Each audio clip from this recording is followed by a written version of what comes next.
Welcome, YouTube community. This is the G-Man here. Welcome to another Nerdy Collective. Now that I got you.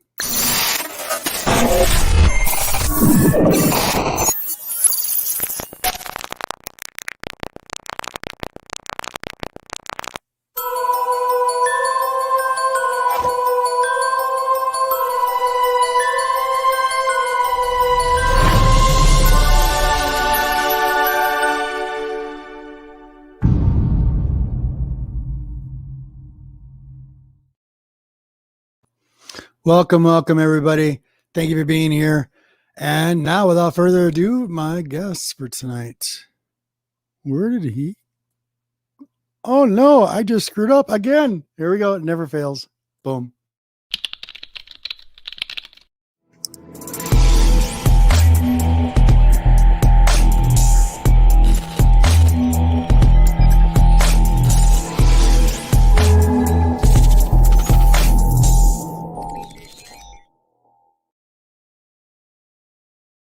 I'm your Jeff, buddy. co-host.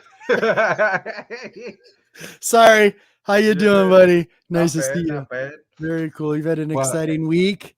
Yeah. Yeah. My Friday was really exciting. My Friday, I got to meet Sarah Frazetta in person for the first time. Finally, I was at Yancey Street Comics yesterday, and I had her sign Frank Frazetta's, issue 1 of Vampirella, the reprint. So I had her sign that, and then I even picked up the variant she did with Clayton Crane. So pick that up. That one is gorgeous. I Yep. like that. And I think Clayton did the monster, and she did the Red Sonja, I believe. That's what she did. Yep. And then they were at CGC the couple days before that, so that was cool. Those are the couple of things I'll show because we got guests, so we got Monty, and so I'll let you get to it. Thank you. Boom.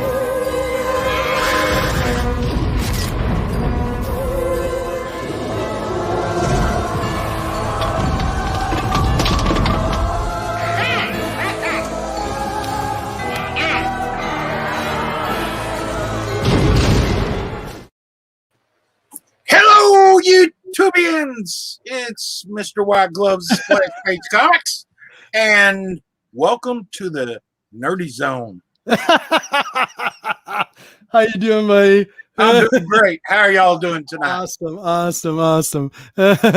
We have my other co-host that showed up. He's in the house. Let's get him out. I'm finally here. Yes, you are here. Finally. Here we go. My other co-host. We got 3 of you tonight. Boom. Oh.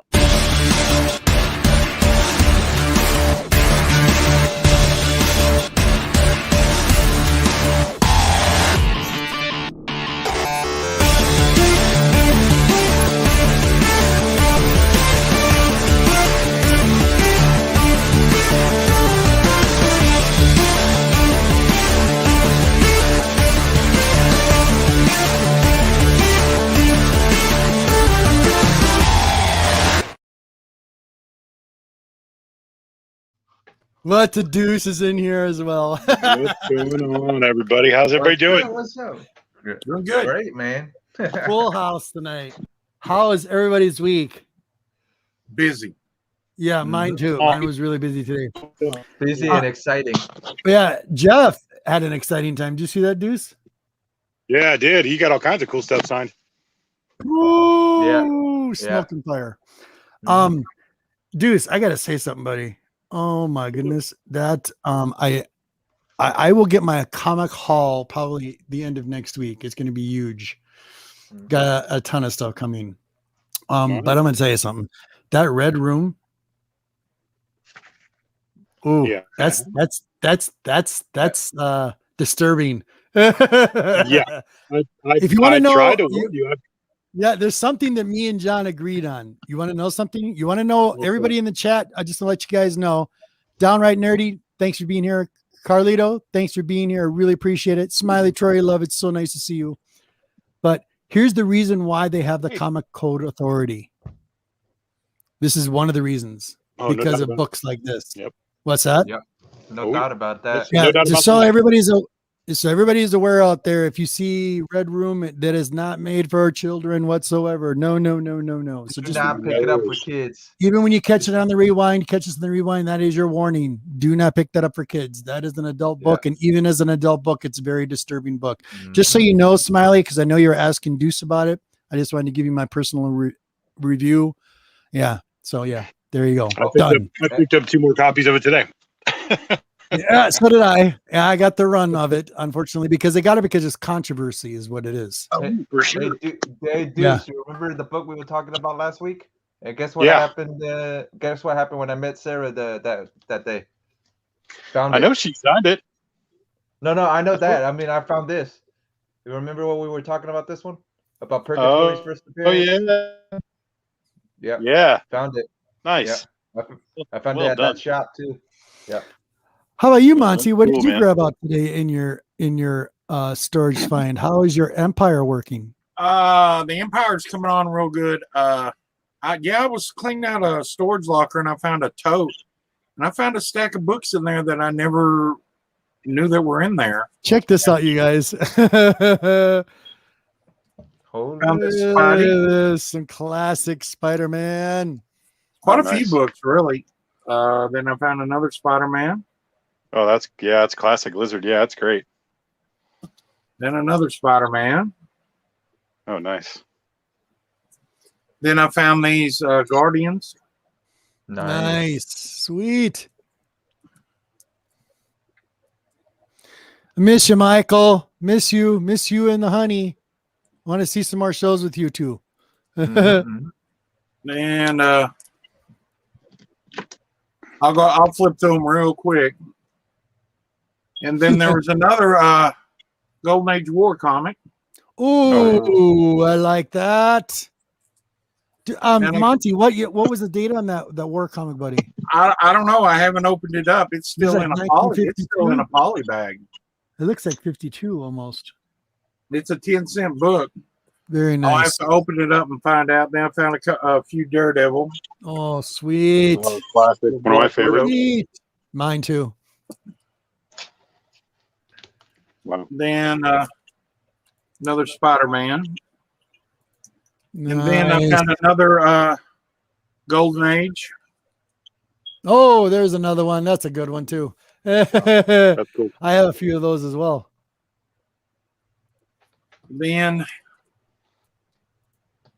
Nice. Then this one- Tales. this one was a premiere issue of Pro Action that they come out with, and it has X-Men in it. This That's has a why it- comic book in it. He has no idea what it is. Yeah, I've never opened Interesting. this Yeah, I up. see the Wolverine. I've never opened it up. Then on back we got Chubby Checker and Oreo. That's a picture. That's an autographed picture from Chubby Checker. It's not on the back of the book. Wow.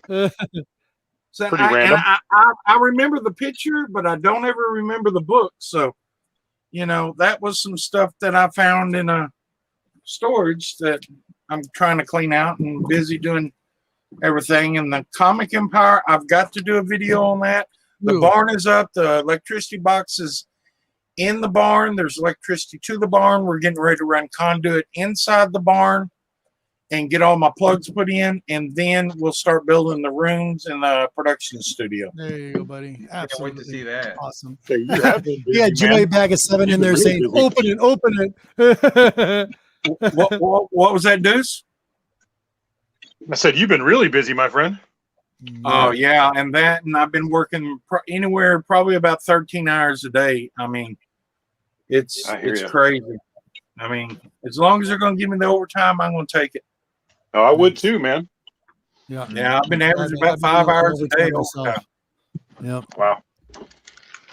Solid money in that gig. Yep. Yeah, So- well, the government gets a lot of it. Yeah, no Oh, yeah. kidding. Tell me about it. On a Mhm. 10-hour day, they get 41 minutes of your time. Yeah. Calculated it. It's pathetic. Yeah. All right, crazy. let's get on with our guest, gentlemen. And I want to say a big shout out to everybody in the chat. Thank you so much for being here. Much love, you guys. Hit that like button, hit the subscribe button. All the links down below on the description. Everybody's down there is updated.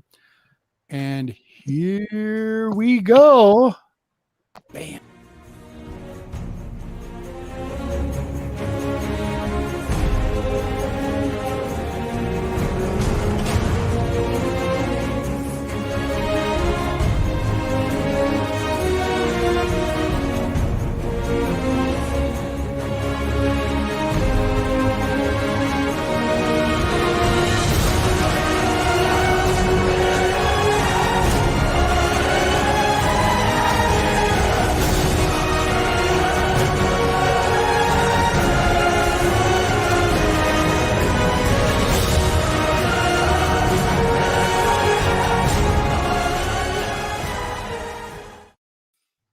All right, what's going on, everyone?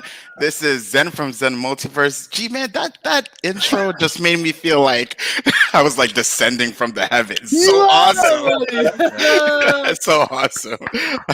Hope everyone's doing well, guys. Don't forget to share the video with the whole entire planet. I am so glad to be here right now. Thanks, Andre. I appreciate it. Dude, you're the bomb. I'm telling you right now. I love your work. Everybody in the chat, if you haven't seen any of Andre's Zen Multiverse's work, he plays video games, talks about comic books, does comic book hauls, and gives you some history as well. Go check him out, you guys. Awesome. With a ton of spoilers. Yes, with a ton of Yeah, ton of spoilers for real. spoilers. Awesome. So welcome. It's a pleasure to have you here. Really, and, the boys are going to ask you the questions mostly tonight. You All won't right. get me until the very end, and I'll try All not to right. interrupt. Sounds good. Bring it on. Bring it Gentlemen, on. Bring it on. Go ahead. Who wants to go first? We're not the closest one to him. I'll go. Here, let's fix this. Let me fix this.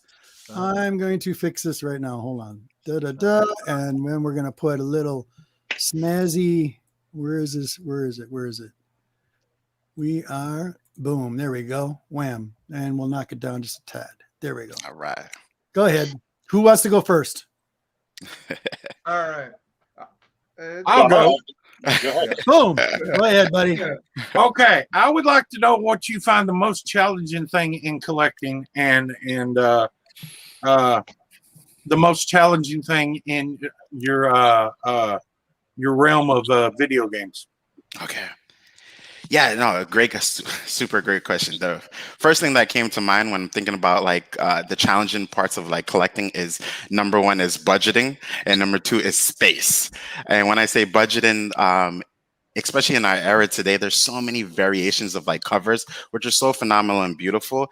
Sometimes it really digs into your pocket, you know what I mean?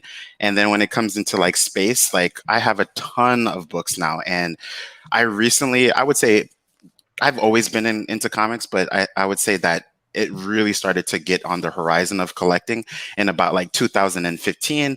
And I'm already looking at my space, and it's starting to like just really pile up. And I don't want to get rid of anything. So it's like I have all my boxes, but it's like, you know, how can I consolidate? How can I think about, am I going to get 10 covers, or am I just going to get 2 covers? You know what I mean? So that's pretty. But I love art too, you know, and I love all the artists and the work that they put out for different covers. So it's pretty challenging, but I think I'm getting better at it. With just like being satisfied with 1 or 2 covers, an A and a B, or some kind of variant cover that I really enjoy, and then I put it to the side. For video games in particular, there hasn't been much of a challenge for me. That's kind of like my for comic books and for video games, that's like my stress reliever, right? Coming from a long day of work or building up to the weekend, just something that I could really escape and get my imagination just to like really fly. You know what I mean? Yep.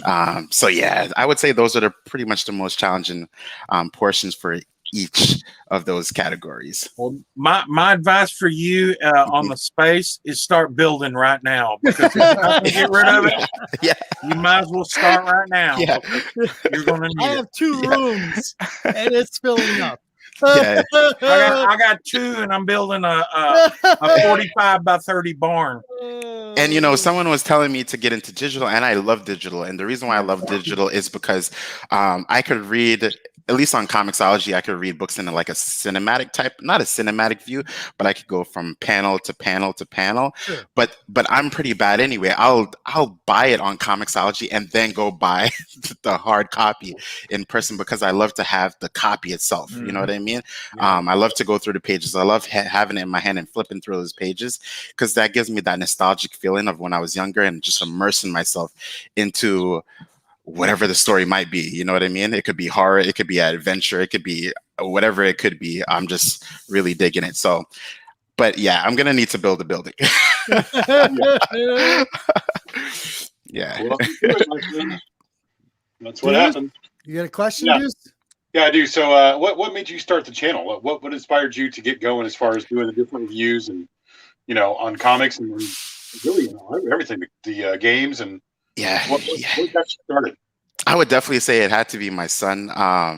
Years back, I wanted to make sure that my son knew that I wasn't afraid to express my creativity and all the things that I love to do, right? And of course, at the time, he was on the younger side.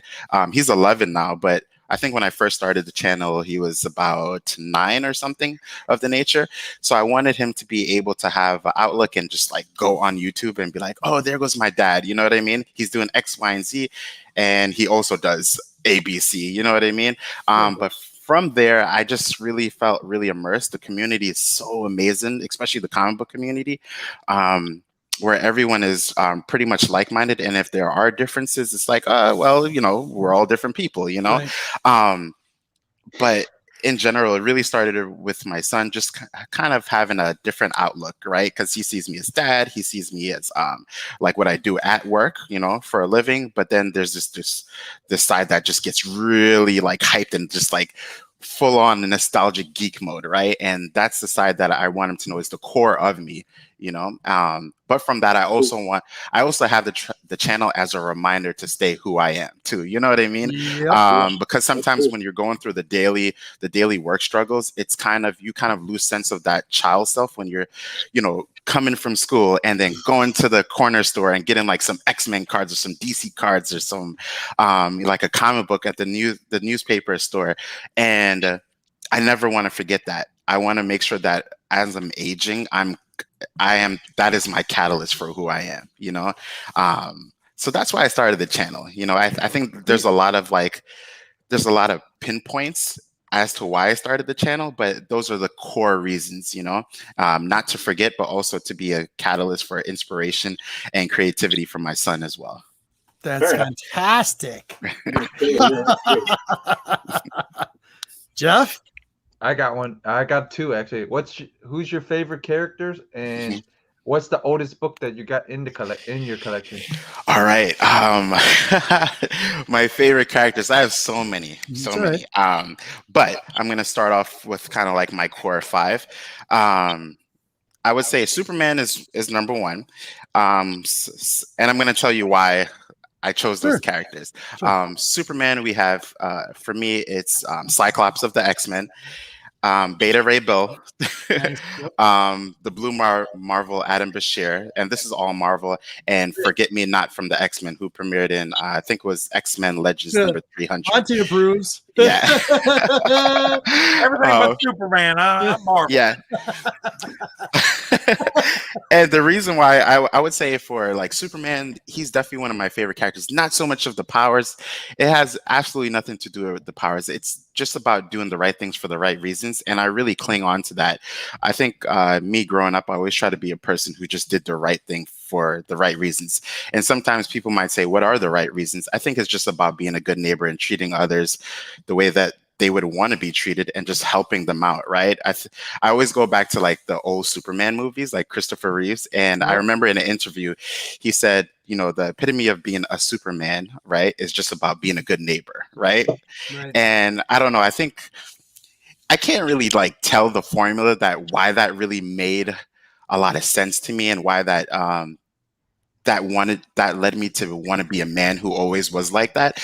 But yeah, I would say that. And same thing for like Cyclops of the X-Men. None of those two characters are actually perfect, but they're kind of the Boy Scout characters, you know what I mean? Sure. But at the same time, they do have their flaws, right? Especially if we go through the different writing that they've gone through over the years. It's kind of like there are different volumes that like some people are like, oh man, I hated that volume of like Superman, or like when Cyclops was like this. But it's kind of like that turning of just trials and tribulations that someone might have in their life, and that cornerstone where they feel like, oh, I don't know if I could continue doing this.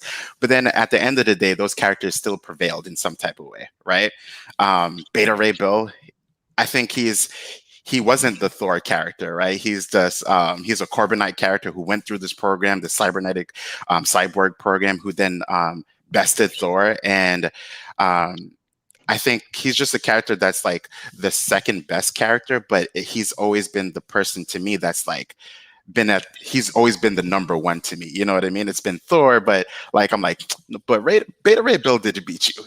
It's just that it's just that writing allowed it, you know, and things of that nature. So I think he's pretty cool, and I think I think the imagination of having a horse-like character is just pretty amazing, because I always thought about Pegasus, right? Sure. When you think about history, I thought about Pegasus just being able to fend for himself, as not just being someone who will carry someone, but someone who will be alongside, right?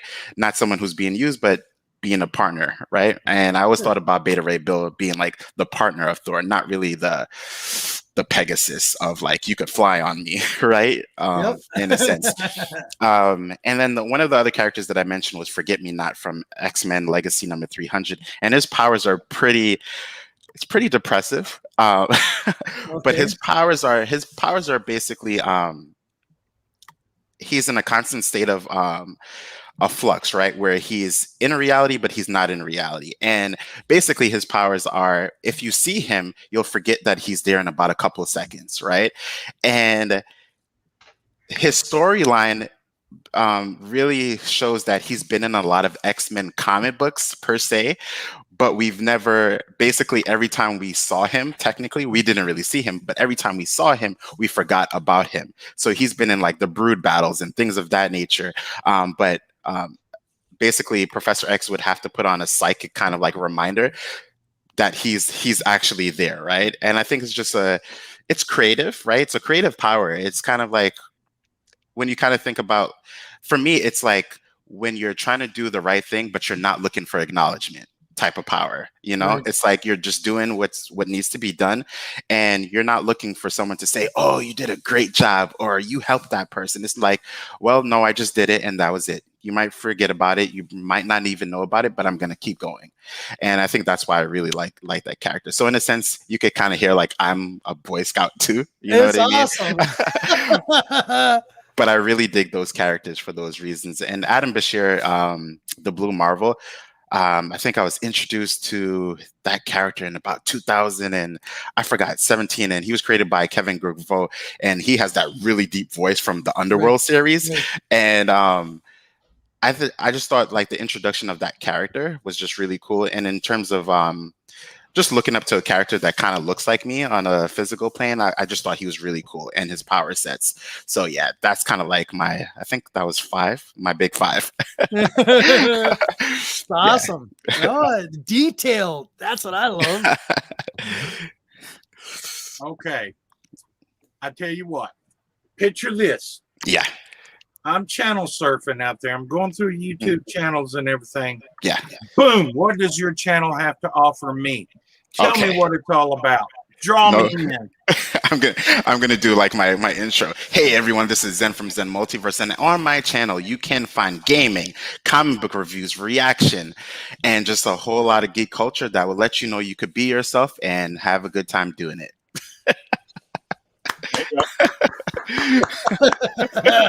Absolutely fantastic.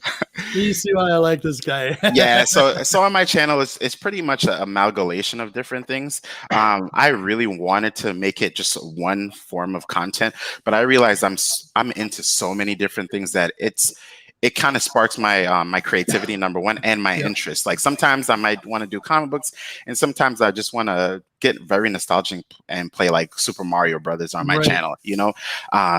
So there isn't one form of content, but I condensed it to reaction videos, right? Because I love reacting to like new trailers, especially if I've never seen them before. My and favorite, just right as you're saying that, you guys in the chat, everybody in the chat, when you get an opportunity when the show's over, check out the first one, the G-Man's favorite. He does a reaction video, and he's so creative the way he does it for Endgame. Check it out. It's great, you guys. Yeah, I did.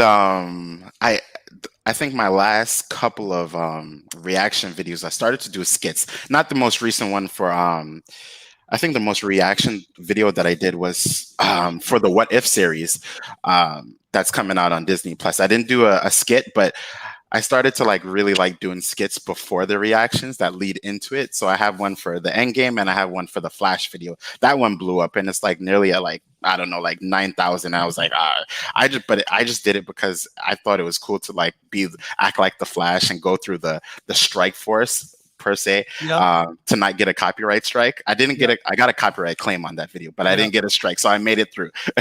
Sure. Here's a question from Evil's Comics. Top 5 villains. Top 5 villains. Oh man, I think this one is like super hard for me. It's gonna be really hard. It's a great question. And the reason why it's hard for me is because a lot of the perceived villains are kind of like have become anti-heroes in some comics. For me, I'm gonna go with Dr. Doom as the one. Good choice. Magneto's another one, and you could hear how some of these characters have like swayed the tides at some point, right? They're like, all right, I'm kind of good right now. Another one who's like, I guess he's no longer a villain anymore, and it was Venom. Joker is a character as well on the DC side of things. A lot of people don't. I've always been a fan of this character before the Loki show and everything like that, but because I'm a fan of like timelines and like time changes and things, and that would go to wow. The name is like leaving my head. Why can't I remember? It's because I'm on the show. That's why. Of course, I can't remember his name. Kang the Conqueror. Got it. Kang the Conqueror. Yeah. Yep. Yeah. Kang, yep. And Kang then is going to be coming out on a movie. Yeah. And then I would say Galactus always strikes me as a character to. I mean, for me, he's not really a villain. He's a force of nature, of course, but I can't wait to see him on the big screen. Man, I cannot. You may have been seeing him on the big screen. Oh, I just hope they do him some justice. Oh, please. So that would be. I think that was 5. Was that 5? That was 5. That was 5. Let me know, chat. Was that 5? Animation from the Netherlands. Hey, so cool to see you. How you doing, love? And what was it? Cap'n Comics wanted to say he subbed you up. All right. Appreciate you, bro. Appreciate you. Right. And Avengers, what was it? Avengers 8 is worth a lot of money because they have released that the Ant-Man. And I've always thought that once they started traveling in time, they was going to catch the attention of Kang. Yeah, because Kang could sense when people travel in time. Exactly, and it was real. It was real. You know. Yeah. On spot that he would appear in the Ant-Man movie. Absolutely, yeah. Kang is just really interesting because throughout the comic books, he's also very confusing too, because we have Kang, but we also have different variations of him within the comic books, like Ramen Tut and things of that nature. But he's played so many like integral parts in the history that it's just like, wait. So if he didn't intervene, what would have happened? And it leads to the question, what if? You know what I mean? I think that's why it's so cool. Where we have some people are not really fans of like time travel and like time changes, but I'm a big fan of it. I'm a big sci-fi geek. So when it comes to like things like like, oh, what if you go back and change this? Will it branch off into a different reality, or will it like change the main timeline, right? And I think that's why I'm so invested in Loki. I wasn't expecting it, but now I'm like, whoa, this show's like good. it's been really good. Really good. Yeah. Yeah. Well, you're gonna lead into the Kang being the top tier into the sort of like Thanos, and you'll see the Avengers battling Kang before it's over. But they're gonna start him in Ant-Man and work his way up just like they did Thanos. I can't wait. I can't wait. He's a big Avengers villain that they had to all get together to defeat. Yeah, Barbarian said Sabretooth is a cool villain and Bullseye. Oh yeah, 100%. I love the early 90s version of Sabretooth. That is like the boss version of Sabretooth, right? But very not for kids version of Sabretooth either. No, right? Exactly. Stan, that's a cool question. I love it. If you were a pirate, would you be a hero or a villain? I would be a hero. What is a hero pirate? I thought all pirates were villains. I think I would be more or less like a kind of like a steal from the rich and give to the poor type of like pirate. Like Robin Hood. You'd be the Robin Hood pirate. Yeah. So I would get a whole lot of treasure. I would go on adventures to find it, but then share my wealth with others. Yeah. Really That's a cool question. Awesome, Captain. All right, so I'll touch on the video game side. So, what you know, you're a big gamer, of course, and I'm a gamer a bit to some degree. What are you playing right now? What's your new favorite game that you're playing, and what system do you really prefer? Okay, so I'm on PlayStation 4 because PlayStation 5 seems to be it seems like it's never going to come out, and I'm not going to pay like thousands of dollars on eBay to get it. But me and my son are being very patient with it. Right now, nothing new that I'm playing, but I'm playing Dead by Daylight, which is a horror-esque game that includes a lot of game. Yeah, it's a really good game where they include a lot of horror-based characters. I guess whoever has the license at the time, and you're basically like fixing generators to escape. But then there's whoever is picking the killer per se will chase after you to basically stop you from doing that. But you're playing with a lot of like 4 people, right? 4 people in total to like escape, and it's just pretty cool. It's just a fun time, right? In terms of like fighting games, I'm a big fighting game lover. So I'm playing like Tekken, Dragon Ball Fighters, the newest Guilty Gear that just came out. So that's Guilty Gear Strive. So I would say that's probably the newest game that I have right now. I love fighting games. I grew up on like Street Fighter and games of that nature, and going to the pizza store and seeing like Samurai Showdown and like King of Fighters. So those games are just like everything. They always like just remind me again, like this is me. You know what I mean?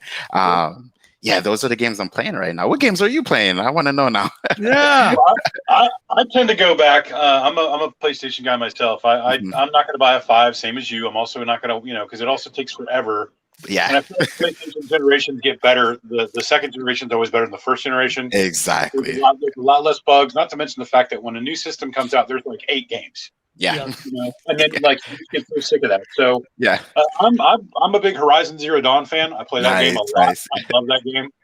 I play all kinds of different stuff. I really enjoyed the Lord of the Rings games that they put out. Was it Shadows of was it Shadow of Mordor? Yeah, Shadow of Mordor. I played that too. That was good. That game was unbelievably cool. I also like some fighting games, but I tend to go for platformers too. So like even some of the old like Ratchet and Clanks or the Jak and Daxters from like PS3. Those are great games. I love those.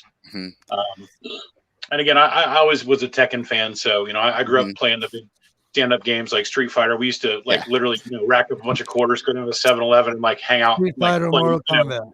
Playing location with a couple of my buddies for hours, Yeah. Good times. Yeah, Mortal Kombat. I just heard you mention Mortal Kombat. That is my favorite fighting game of all time. Mortal Kombat. And more so for the story. I feel like I grew up on the story until they got into like the newest games, and the newest games basically did a whole time travel thing, right? Which some people hated, but for me, I was like, this is amazing. Why? What a perfect way to reboot things by, then to go back in time and to rework things that, instead of just saying, what, scrap everything. We're just going to start over. You know what I mean? I love Mortal Kombat. Yeah, it's one of those games. I'll play the Xenomorph. Oh yeah, my boy Sub-Zero. Sub-Zero. Yeah, but yeah, I'm more of an old school Centipede, Pac-Man, all right. Defenders, Galaga. Mr. Command. Yeah. Those are the beginners. Without those games, we wouldn't have the games we have right now. My son come over this last weekend, and he was digging through some stuff, and he was wanting his PlayStation 2. Yeah, all the games and everything. And I did some digging and everything. Ended up giving him, he took about 10, 15 games in his old PlayStation 2 console. He's going to put it in his little shop he's got in his backyard. And, he's a little man cave, and he's going to play the old games that he hasn't played in years. There's another one, Dig Dug. Oh, that was an awesome game. Dig Dug. Dig Dug was awesome, my friend. It was annoying though because he wouldn't dig fast enough until they were after him. I mean, it was so slow. Okay, Berserker was a good game too. Yes, it was. Yeah, and a good comic. Yeah, indeed. Yeah. Dark Soul. Now there's a good game. That game is hard, but so much fun. that game is really tough. You know how many So times hard. I died and go back to the beginning again?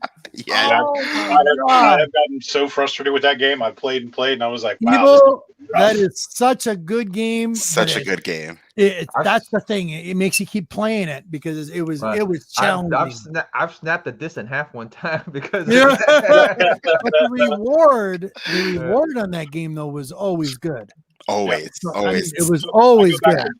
I go back to Borderlands a lot too. I love that game. That's a classic. Oh, Borderlands is really good. Yeah, and I'm a big RPG game lover, but I think as when work life kind of took over, and I'm not able to immerse myself in a really good RPG game because you need hours, and when I say hours, you need days and months, to really get your life.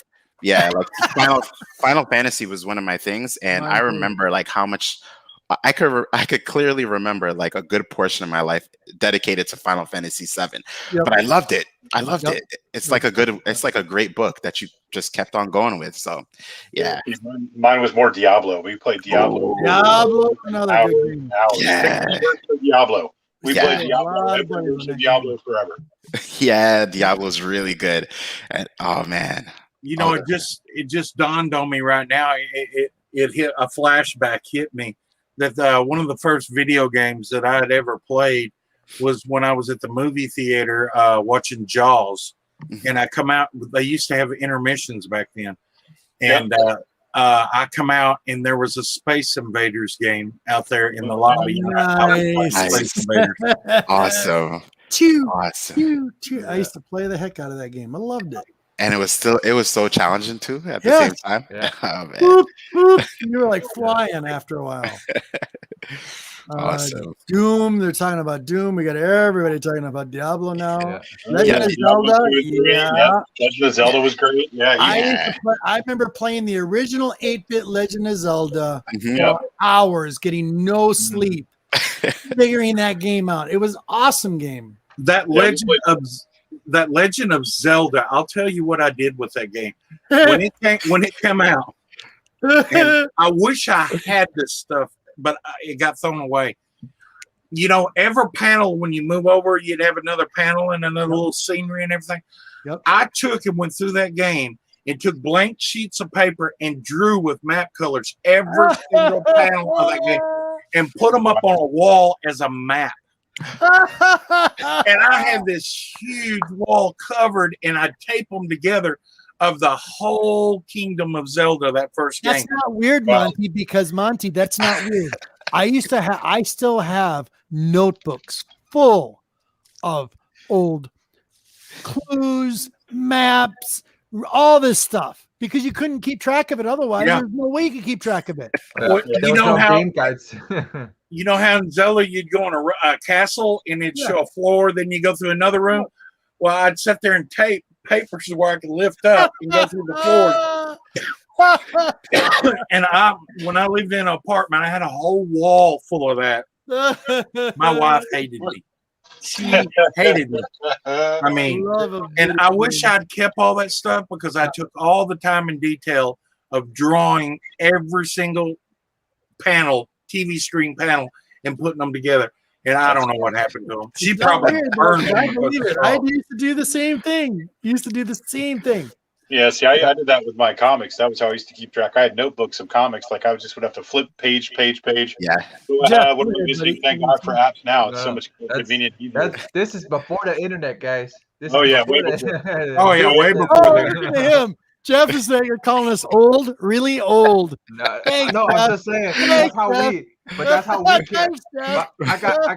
I got 2 foots in there and 2 foots in the internet, so I know what you guys go. You know what I mean? So I know I used to do that too. See, I was gonna go all the way down to one of my favorite side scrollers, other than Mario Brothers. I love the entire line of Castlevania. Castlevania was the shit. I used to love 8-bit, 16-bit, even the new versions of it. Yeah, I enjoyed Castlevania. And by the way, if you hadn't had an opportunity, I think it's season 4, Castlevania on Netflix. So good. So good. It ended. Oh man, I'm so sad that it ended. Oh, it was getting so good. Yeah. Oh man, I couldn't wait till the next season, but it ended off really beautifully, though. Yeah, I must say. And I think why I'm so invested in Castlevania is the gameplay, but also the music. Yes. The music is just like I'm so immersed. And I think in the Netflix show, it reminded me of that, especially the last season. I was like, wow, it was really good. Yes. Oh man. Real quick shout out to my Australian brother, Chris Large, buddy. Make sure you contact me. Go check him out on the links down below as well. Good guy. Chris, thanks for being here, buddy. Sorry. Go ahead. Gotta shout out the chat when I see him come in. Hold on. Yeah, we've got a lot of great people in chat tonight. Yes, we do. Yeah. Wonderful people. Okay. It's an awesome crew. I forgot there was a question that I didn't answer. It just replayed in my head. One of my oldest books that I have is Strange Adventures number 197. That's cool. Yeah, and it's just basically it's like the Ant-Man, the metal Ant-Man, right? And I forgot. I saw someone on Instagram who posted the cover of this book, and I automatically went to eBay to buy it because it was just like, I'm a big fan of I'm also a big fan. It's like I'm a fan of everything, but I'm a big fan of kind of like the Twilight Zone and all of those type of shows. Dude, you see why I like this guy? Again, we were just talking about this the other day. No joke. Sorry to interrupt. We were talking about all the Twilight Zone stuff. Yeah. We'd love to you could actually talk to Rod Sterling back in the day. Oh man, interview Alfred Hitchcock. How cool would that be? Imagine. Man. Yeah, and that book just reminds me of that. I don't know, just like these strange tales, where they're kind of like one-offs, and then you're like, oh, that was good, that was great, and then the next one. So yeah, so cool. And like the Tales from the Dark Side and the Ray Bradbury Presents, all that. So good. So good. Stuff, Okay, really quick, you guys. Sorry, but the boys just showed up in the chat. I have to give them the proper shout out, like I always do. Once a week, they do it every Saturday. I give them a brick drop. They did an excellent show tonight, you guys. Go check these guys out. They're fantastic. And this one's going to be a little long, but here we go. The Comic Crew. All right.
Make sure you go check out those guys tonight. Those guys rock tonight. They were so funny. Great. Nice. Matt, Big Al, you guys rocked it tonight. So fantastic stuff. Sorry. Okay, back to the story. We did the commercials, so we're good. Go ahead. Sorry. I had to make sure a dragon wasn't behind me. I see. Now, the reason why I made that particular video is because the movie was horrible. It took 45 minutes before you seen the dragon. Okay, but it is one of the best dragon to wizard battle scenes ever. When the wizard is on the mountain and he goes bam, puts his pillar down, and the clouds come rolling in, and he's calling in a lightning storm, and the dragon, the wraith, that's a wraith dragon, by the way, just to be aware of that. And he's flying down into the clouds, and he's like shooting lightning at him, and he's hurting the dragon. Dragon comes up along the hill, goes around the side, and goes blast him with fire. The wizard cannot be burned, and his eyes go blind, and he's still fighting him. That was like the best. I'm really picky about my dragon movies, and that was one of the all-time best battle scenes of a dragon. The second that comes up to second place would be Game of Thrones dragons. Pretty good. But again, you got to think about the timeline too, because like from the technology they had from way back then when Dragon Slayer we're going early 80s to like all of a sudden 2000. Yeah. So. Like, now you've got everything you can green screen and do all this crazy stuff with. The technology is leaps and bounds. Sorry. Okay, back to it. Here we go. We kind of went off the rails for a second. Okay, a question I got for you. Where do you find yourself most? What era collecting? New books or the silver, bronze, or golden age? What area do you find yourself all collecting in? Yeah, no, great question. I would definitely say I find myself collecting more moderns than anything. I'm fully invested in like all the eras, of course, right? Especially like first appearances, depending on which timeline they fall in. But I do find myself like the bulk of my comics are pretty much modern books because it's kind of like the time period where I kind of reintroduce myself into comic books, I would say. Yeah, definitely. Do you find yourself wanting to go back and get any of the early the Silver Age or Golden Age that you've been kind of eyeing but haven't pulled the trigger on? Yeah, a ton of them, but it's like the cost is like there's a ton. I'm talking within your cost right now that you're kind of eyeing and thinking maybe I could do this or I'm going to do this. Yeah, is there anything in particular? I think what I really have my eye on right now is probably just like Hulk 180 and Hulk 181. Probably more so Hulk 180. I have the old, and I'm not gonna get into like first appearance and cameos because we could get into that. But I go by my old school, at least my my 90s cards.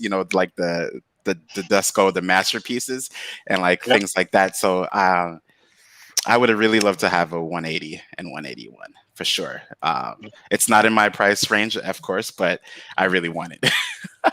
And that leads into, I think Barbarian asked a question. He said, raw or slabbed. I would say, I wish I could have it. Like everything would be slabbed, but I would definitely say raw because I'd like to look into the books too. Sure. Sometimes I just want to like go through a couple of panels and just look through it and be like, all right, that makes me feel good. Right. And for me, I'll throw them in a top loader. I'm a big fan of like top loaders because that's like the in-between version of slab. So yeah. But I have a couple of slabs, but I would rather them get it raw and then put them in a top loader and I'm good to go.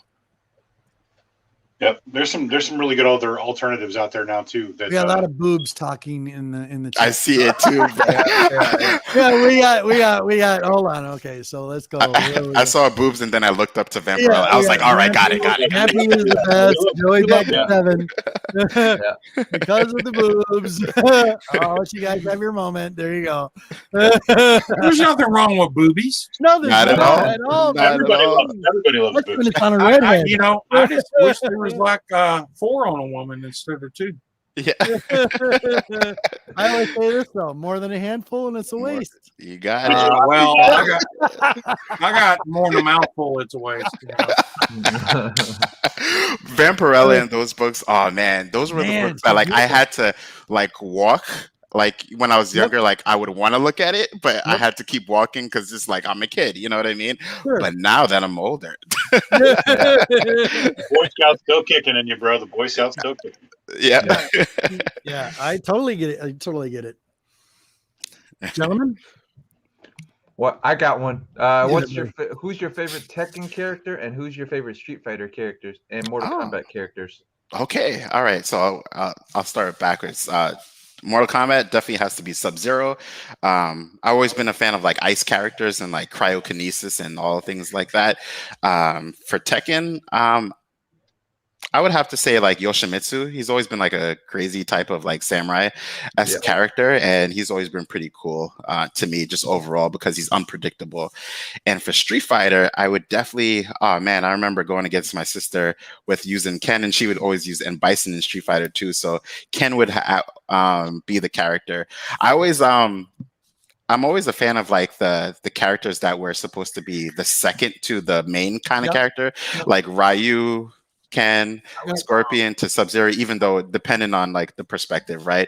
Like Goku to Vegeta, like Vegeta's my favorite character, but you know, Goku's like the main character. Like, you know, it's like a lot of different the so to speak second best, right? Those are usually my favorite characters. But yeah, for those fighting games, that would be my favorites out of those three. Okay. All right. Let's see here. Say, what do you think the video game wise? What do you think the most hours you've logged in what game? Oh, I can tell you mine easily. Yeah, Final Fantasy VII. I would have to say the last time I seen that memory card, at least, it was probably like clocking like 87 hours. More than that in terms of like trying to find like a lot of different things. Yeah. 87 plus for sure. 87 hours is not a whole lot of video games. We all know that. You know? Yeah, I know. No. In that world. I'll tell you one game I played, it took 4 years of my life. Over 2,000 hours of playtime. That was Elite Dangerous. Did you ever play it? No. Excellent game. Check it out. Once you check out it, I think you're going to like it. Nice. Evil Comics said, wouldn't a Bison be second to Ryu? I guess, you know, depending on how they're introduced in the game, I guess in terms of like clone-esque characters, you know what I mean? I would say Ken, for sure. I just picked up SNES. Yeah. Wind Waker, 110 hours. Yeah, that sounds about right. That sounds about right. Chris, I know you do. You do it very well. Where do you find yourself in 10 years? Look to the future. Tell me what you see yourself in 10 years as far as you're collecting. Excellent. Oh, great question. I'm probably going to have a couple of boxes that are probably like in a storage facility. But in terms of collecting, I would love to have a couple of my grails that I always wanted. A lot of the characters that I mentioned earlier as my top favorites, I want their first appearances. And those are usually my grails. And there's a couple more grails added onto it. But I would love to have a couple of grails that I'm really like longing for just to have in my collection. In at least in 10 years time period. More space, of course. I think, come on, cameras. There you go. Put your hand in front of it, it'll clear. Yeah. There you go. And yeah, I'm trying to think what else in terms of, I just plan on like keep going and keep growing. And in terms of just like my creativity and what I like to do, just kind of geeking out, even like maxing it out even further. You know what I mean? I think that's where I want to be. So do I. So Greg, here's another question for you. So do you collect anything besides comics, video games? Is there anything else that you're really into that you're all about that you collect too? Yeah, and I wish if I was in my house, I would show you. I collect swords too from different cultures. So like Japanese swords, African-based swords, just European swords. I love swords. So in my collection right now, I have about 32 swords. Yeah. Wow. A little bit of advice: never hang a sword on behind your head on a bed or above a walkway. Don't put them over door frames. Yeah, for sure. Yeah. Swords. I'm I'm really into swords because I grew up. I was born into like martial arts, and I've been doing it my whole life. And I got really immersed into. I think just in like college and learn about anthropology, and like the two combined into like me wanting to learn about like what swords did other cultures use in their martial arts and things of that nature. So I just wanted it, right? I wanted my own internal museum. So that's how I just love it. Zen, would you say that you're a key hunter or a run filler or both? Is there a niche you collect? That's a great question. I would say I'm both. But yeah, I would say a run, more or less. I love to collect runs that I'm feeling particularly gravitated to. Usually, I'll always give a book a chance, right? And I'll get a number one, and I'll usually get a number two, because for some books in particular, like number ones may catch you, but the number twos may be the one that catch you. So I'll get a number one and number two, and if it keeps going, then I'll just like collect that whole run until I'm done with it.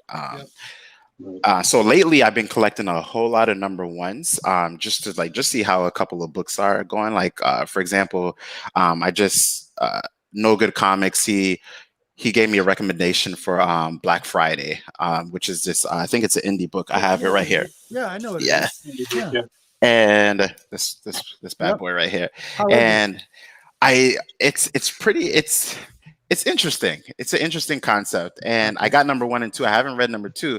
So for me, it's like I have to read number two to see if I'm really enjoying it. But it's an interesting concept when you think about like, on Black Friday, pretty much everyone is like going crazy. They're trying to get their item, but then there's this monster that's like in the midst of everything. And I think that's a pretty cool concept.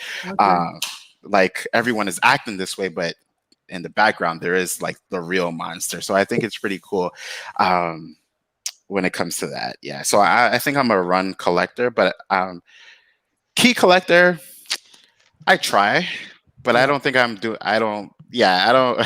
it's like I want to do keys, but then I find myself when I'm starting to do keys and like specs, I kind of lose interest because I'm not actually buying it for the reason that I know I want it, which is a good story. It's like I'll just buy it and then I'll put it to the side, But yeah, I think to answer that question, I do pretty much everything. Yeah, barbarian kung fu. Zen. This is zombie apocalypse. What is your weapon of choice? Oh, that's a super great question. Awesome question. Oh man, a weapon of choice. Oh man, that's a hard one. I got three. I got three. I got one. Okay. Let's go with Monty's one first. So Atomic bomb. End it off. Kamikaze finish. No, I thought about this one, and if it had to be customized, right, I would definitely have like a gun blade. Thinking about like Final Fantasy VIII, where he has like a gun blade. Basically, I would want a sword, but I also have a gun attached to it, right? But if I didn't have any fantasy-based weapons, because I have to answer that version too, it would have to be probably a sword. It would probably be a katana. Yep. Yeah, because I think I would just be like a hunter and gatherer type of person. I would love to say a gun, but then the bullets are gonna run out. So, Dusty awesome question. Dusty asked you a question. Said, "What is your latest indie book or series you enjoyed reading in its entirety?" We could talk about that. We're going to get into that. Yeah. I would. Is this considered indie? I would say Ice Cream Man.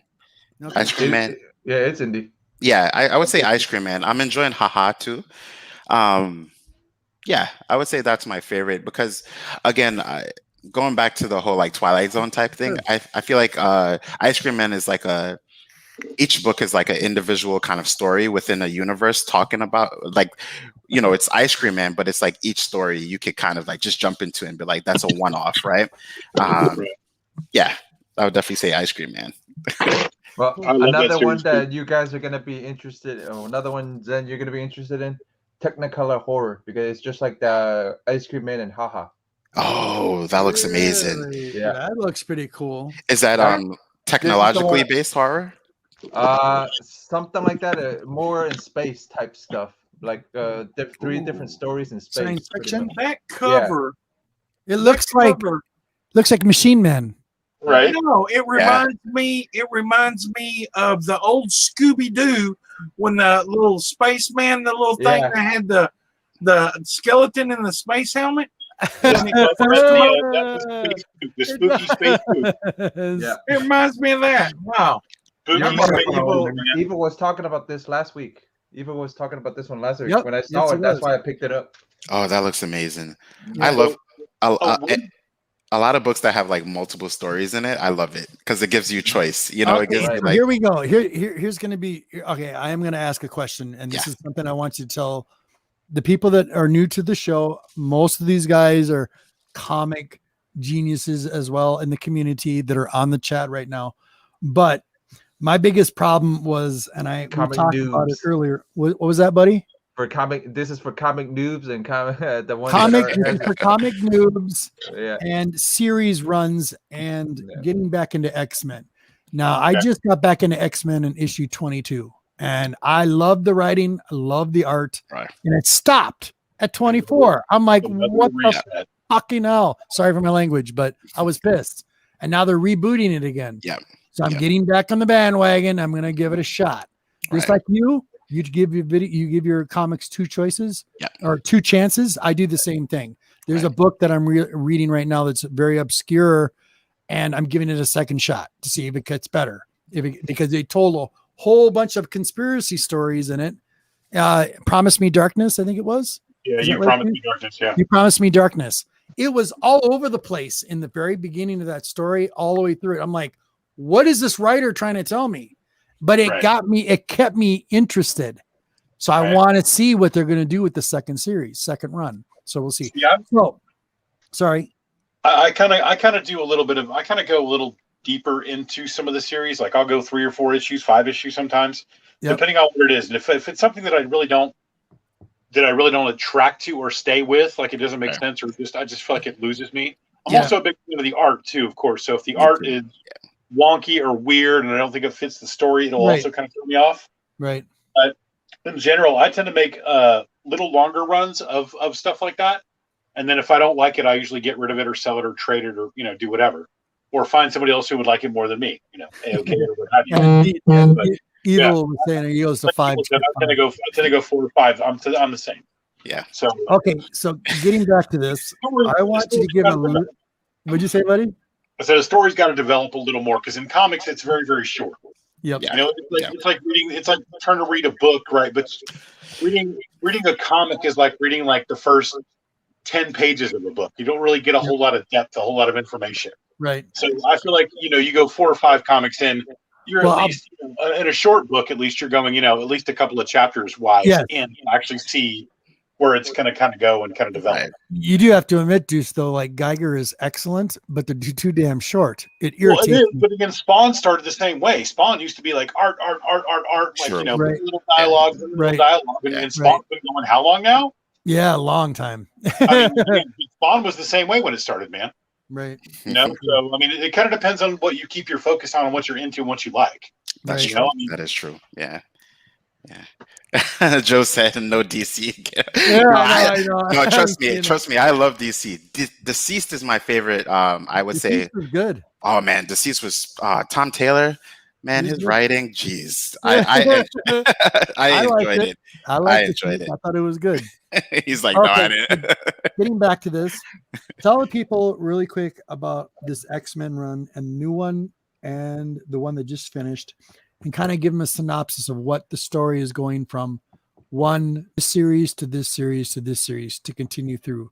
We kind of talked about it. Give them a quick synopsis to the public about what is going on. Yeah, so I guess this would technically be volume 6 when it comes to the new X-Men run. And I have the book next to me right here. So this is Dugan, Larraz, and Garcia. And I would still consider this part of the whole Hickman era. So Hickman was writing the previous X-Men books before it just got rebooted a couple of days ago. and it's not because he left. He's not writing like X books anymore. It's just that he's just passed on the torch to someone else, right? And this book in particular is just about a brand new X-Men team that's been voted upon by I would say the whole entire like mutant community, right, across the whole entire world, right? Yeah. But what's really cool about this team in particular is because we had agency in the pick of the team as well, or at least I would like to believe, because they did a whole voting system where us readers got a chance to like vote on who we wanted to be part of this team, right? My pick didn't get in there, of course, but it's okay. I'm totally fine with that. Who's your pick? Yeah, who was it? I wanted Banshee as part of the team. I like Banshee. I don't know. Banshee's been always one of those characters that I wanted more love for, especially in the old 90s X-Men TV show, right? The animated cartoon show. And I think that power set is just pretty cool. Just, I don't know, it's just interesting to me to be able to just like have that high pitched vocalization and then for it to just like destroy everyone's air at like one moment, right? Mine was always Sunfire. Yeah, so Sunfire was my second if I had, and he got in the team, right? And why I like that team in particular is just really about it's just different, right? And this book in particular, I'm just gonna say, right? And for me, my interest in this book and why I ended up really loving it is because the book again while you're talking. Sorry. Yeah, no, for sure. It's a wraparound. Let me get this. All right, come on, zoom in action. All right. Come on, camera. Come on. You could do it to my hands, but do it to the book too. Here we go. There you go. Let me just come Continue. on. All right. But anyway, wraparound. There we go.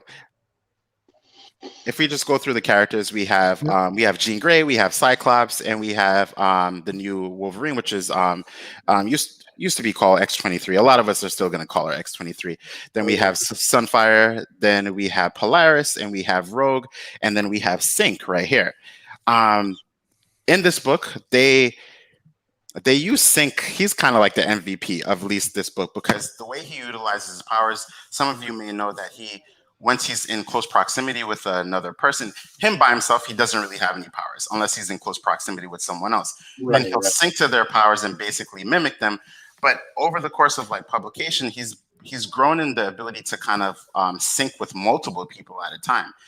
And what he does in this book in particular, he syncs with Forge, and then there's like this big thing that happens in the city. And since he has that technological prowess as a Forge, Jean Grey utilizes her powers to then telepathically link everyone's mind to the plan that Sync has to then do something, right? I don't want to give too much spoilers, but just that synchronicity of utilizing their powers is just pretty cool to me that I wish that all X-Men books would have done before, but they do it in this book. And it's Turn your mic around. Turn your mic around. I think you might have bumped your mic. Okay, got it. There you go. That's all right. Echoing kind of. All right. So that's that X-Men run. But for a lot of people, if you're wondering like, where do I start? How do I just like jump right back into the X-Men? It is kind of confusing because Hickman's era starts with House of X and Powers of 10. Right. Now, the question you may have is like, do I have to read all of the books from like from House of X to like everything that's going on right now? You don't. If I was to give anyone a starting point, I would say that you. That's the thing. Yeah. I could say that you could just jump into this book because one thing that a lot of the Hickman era books do really well is they include these informational based pages, right? And these informational based pages are just nothing but writing, but they fill in the gaps where you may have missed out on a previous book. And I think in the whole Hickman era of books, they've done that pretty well. But if you really want to just like backtrack, I would say House of X, Powers of 10, and so dude, I'm on a mission. Power of 10. That's my next one. Yeah. Yeah, I would say those two books, and then from there you could kind of just jump into I would say this previous X-Men run. which would be volume 5, and then this new X-Men run. If you're going to get into it, it is very confusing. I must say. Because you can literally read everything and they all connect to each other. And that's the way Hickman's writing goes. It's really stretched out, where he'll drop a couple of like nuggets in each books, and then they'll come to fruition in about a couple of years, right? And he's done with that. He's done that with Avengers, right? In Hickman's Avengers, like he's definitely done that. But it's always always a good read. Exactly. Man. The words right out of my mouth. Yep. The biggest challenge there, though, is that, like, the crossover comes in where you got to buy 45 issues to get the whole story. That's what frustrates me, too. Yeah, it drives me nuts. Marvel does that exceptionally well to sell, and it's just it's gradually got worse. It all started, I think, busted out with Civil War. Yeah. I mean, there was so many tie-ins to that. I got a long box full Andre, of thank you so much for that explanation. I really appreciate it. Oh, no problem. And I see someone said, never heard of Powers of 10. So just a real quick recap on Powers of 10 and House of X. Real quick. It's just... It also looks like Powers of X because it's an X. Exactly. Exactly. Yeah. So that's the other thing. People call it Powers of X. People call it Powers of 10. Exactly. Yeah, they're both right interchangeably, because someone corrected me one time and I was like, oh, okay. All right. like Wolverine with Weapon X, Wolverine was also Weapon 10. If you exactly. Yep, you got it. So we're all on the same page. Go ahead. Yeah. Machine Man was also a Weapon X. Yes, he was. Yeah, he was. A lot of people don't know that too. Yeah. But the whole Power series really, I guess it catalyzes and moves forward because we learned that someone that we've always known in the comic books ended up being a mutant, and her name is Moira McTaggart. We know her as a mutant geneticist and things of that nature, but apparently her powers, which is still very baffling to me, and it's also very exciting at the same time, is her powers are reincarnation rather. And I think that's still undermining her powers, because her abilities are basically, it peaks at just like any mutant age, right? For some, it's when they're born, depending on their mutant anomaly or how it happens. But for her, like many mutants, it happens upon like their teenage years, right? Yep. And basically, when she dies, she is reborn again with all of the memories that she had in that life to her baby form, right? Or her birth. But why her powers are why I say it's a little bit more than that is because when she dies, everything with her at that current state in time resets with her too. That's crazy. Wow. That's so crazy. That's not, I feel like that's way more than just reincarnation. That's like resetting a whole timeline. I almost wonder if she's a part of the Phoenix Force. That's what I was thinking to say. I was going to say the whole resurrection thing, and the ash from the flame, and the whole that's. I almost wonder if that's going to come into the timeline somewhere down the line. I wonder, and basically she's going through her lives, her many lives, and in each of her lives, the mutants don't win, right? And which leads into, and that's in House of X, and Powers of 10 is basically the future events. I think it's in, I'm not too sure if it's in her 9th life or something of the nature, where basically there's, we have Chimera-based mutants going against them, I would say the machines, right? We have like Nimrod and other things of that nature. And it's just pretty cool to see because a character that I never thought that I would be invested in, Hickman was able to reinvest me into a character on a very high level. Like, wow, she's, because then it leads you to believe like, wow, we've been reading these comics the whole time. And of course they just wrote it in right now, but it leads you to like, wow, she's been a mutant this whole entire time. We never knew. And the way Hickman writes, it makes you want to go back to read other comic books because he always brings back in something, a conversation, or this happened in this book. And then it makes you want to just go back and be like, turn through the pages. Oh, that's what happened. Oh, so she was a mutant that whole time. What the hell? It's like, this was a whole facade. She was just playing the game. So I think that's why, as you can hear, I'm getting hyped for it because I think Hickman has done that for me for the X-Men. Some people say it's like very convoluted, but it was able to bring in that sci-fi-esque nature that I really love into the X-Men. And all right, Barbarian, I'm definitely gonna hit you up, Barbarian. Yeah. See, that's what Donny Cates he brought back and started working in old stuff, and working into the new writings of Venom and stuff like that. He did the same thing. Yeah, like nobody I enjoyed it, but I loved Donny Cates' version of what he did for Silver Surfer. I loved it too. I thought it was excellent. Yeah, thought it was excellent. With the whole I can't wait to Silver Surfer Black, right? Yeah. I thought it was loved great. Loved it. Can't wait to see what he's gonna do with the Hulk. Watch all that. That's gonna be pretty cool. Yeah. Moira is a word.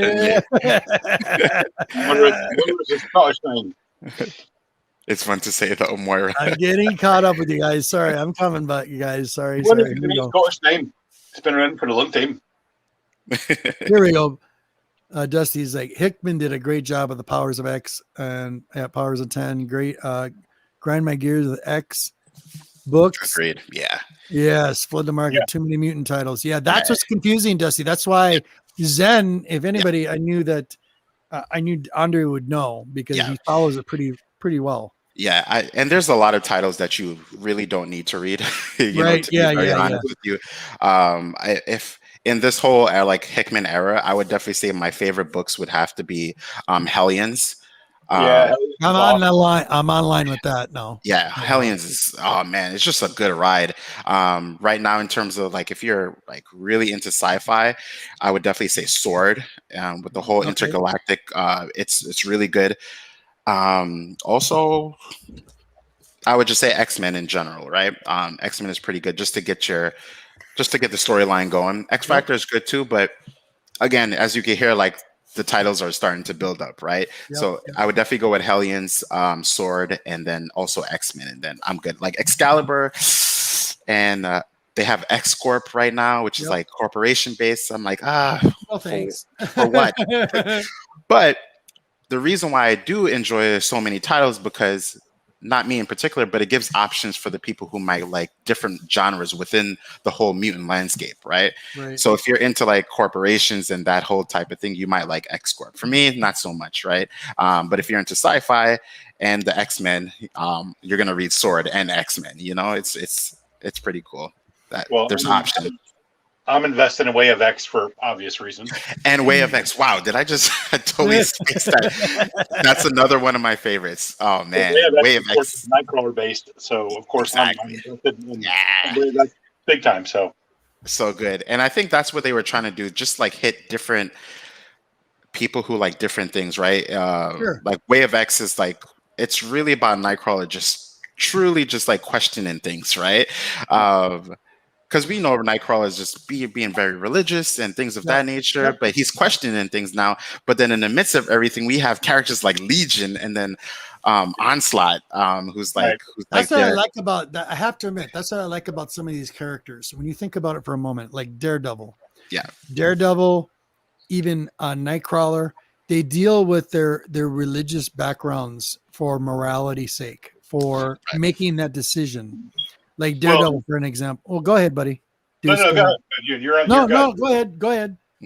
No, you're absolutely right. I was going to say Nightcrawler, the religious aspect came in much later, but the funny thing is, the way that it ties it to his character and what it actually does, he was kind of the backbone and actually kind of the moral center for the X-Men for a long time.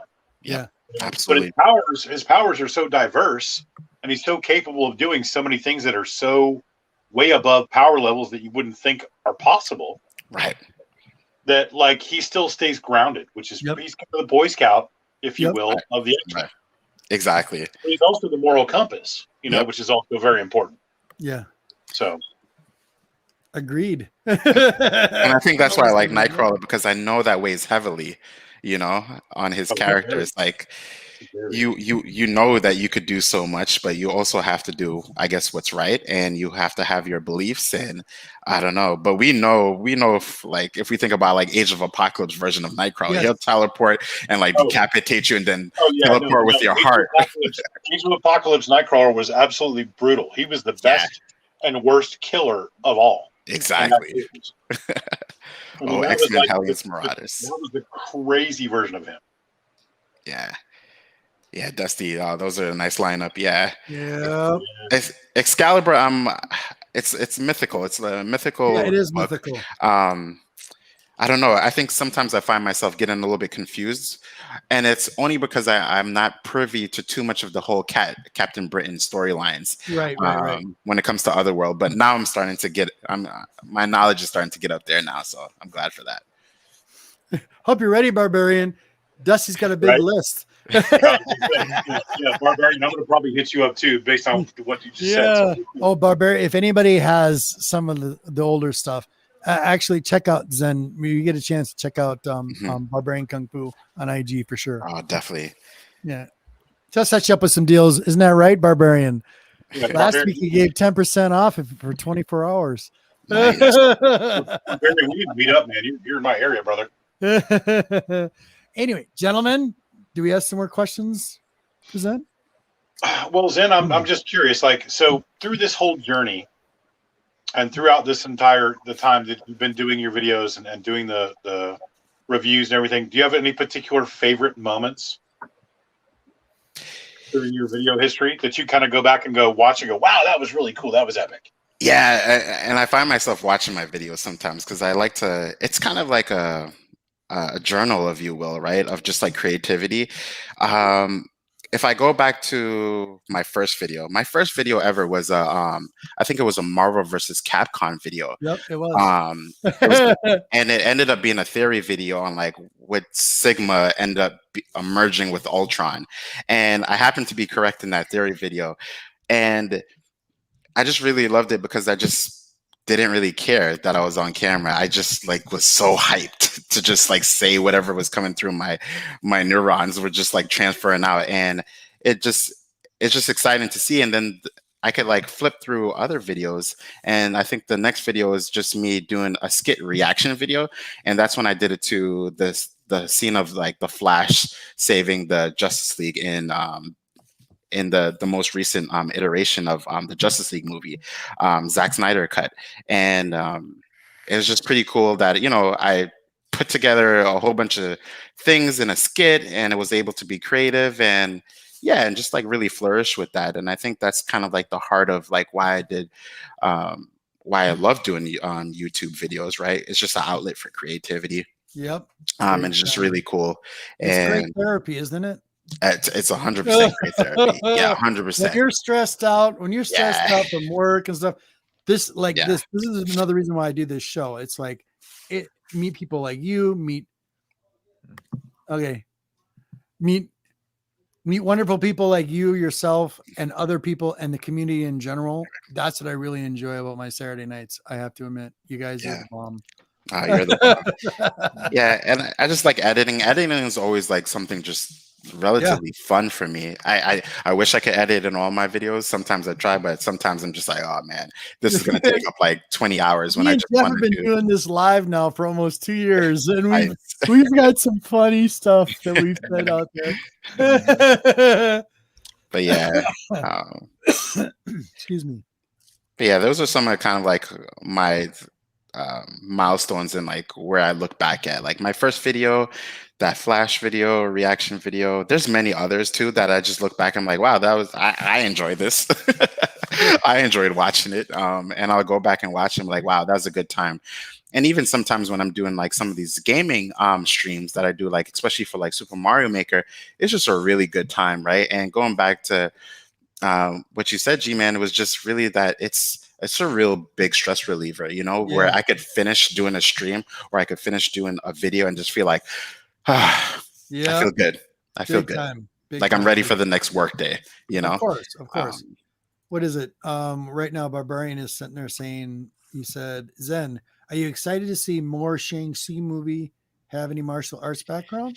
Yeah, I'm definitely excited for Shang-Chi for a couple of reasons. Just because it's an introduction to a character that's kind of veering away from what we've seen for the last, I guess now it would be like 11 years of like the MCU. So I'm eager to see them have just characters, right? Brand new characters in the MCU, but for them to just do it without feeling like they need to hold back, right? Right. I think, especially in the MCU, Iron Man, the first Iron Man movie, led Marvel to be, and Disney to say like, actually, we don't have to be so restrictive, right? And I think they're doing that with Shang-Chi and some of the Eternals and things of that nature, right? They're just like, we're just gonna, as long as the stories are good, like I'm gonna keep watching, of course, right? Talking about that. Yeah, you mentioned the Eternals. Are you looking forward to that? Because I am. I'm looking forward to the Eternals. I got high hopes. Yeah. The trailer didn't really like make me feel like, wow, like I really want that. But because I know the Eternals story, what they're connected with the Celestials, and then that's what I'm to the first firmament, and then things of that nature is why I'm so invested, because it kind of like will then open up the doors to, because we know with the Celestials, they're involved with just basically the experimentation that lead into like the deviants, and then aka the humans, and then the bridge from like mutants from there. So it's it can open up a lot of doors. Big time. There's a lot of funny memes, of course. It's like of course. them watching everything, and they're like, nah, chill. I'm not gonna deal with that right now. Thanos snapping. Nah. But I definitely want to know, like, okay, during the whole Snap event, right? Yep. What, like, did they not think that was important enough to intervene? And if not, then what was the reason why they didn't intervene? So it leads me to a lot of questions that I'm so eager to have answered, and hopefully through the movies, right? Sure, hopefully. Yeah, I'm also interested too, because the whole what if series comes into play. Yes, it does. And the whole timeline thing comes into play. Yeah, I can't wait for the What If series. Oh man, because the Eternals, of course, go into all kinds of stuff that go into all kinds of different play with time, different multiverses, just like What If. So, and I can't wait to actually see the Watchers. Yes. Hopefully they actually do like a little thing. Well, I mean, they had the cameo with Stan Lee. Yes. Like, telling the story, in Guardians 2 at the end trailer. But I mean, I want to see them do like the Watchers proper, like they did in What If all the time. And hopefully they will. Yeah, it seems like they are. The way I really do. Yeah, at least from the trailer, it seems like, I can't intervene, but I've seen like all of this. But it seems like the Watcher, at least from my perspective from the trailer, he seems to be bringing together a team of like just multi-universal Avenger as characters. It was pretty cool. The whole Snap event, if they'd have just threw butter on his glove, it would have been a short movie. It would have slipped right off. Slap a little Crisco around the wrist, it would come right. That's awesome. TVA said that the whole Snap was supposed to happen, so they let it. Episode 2 of Loki, I think. Yes, they did. Yes. Which is so bad. But I feel like that's a little bit when they talk about like just branch timelines and things of that nature. And when when they first introduced Loki, and this is talking about the Loki show, just in case for the chat. Yep.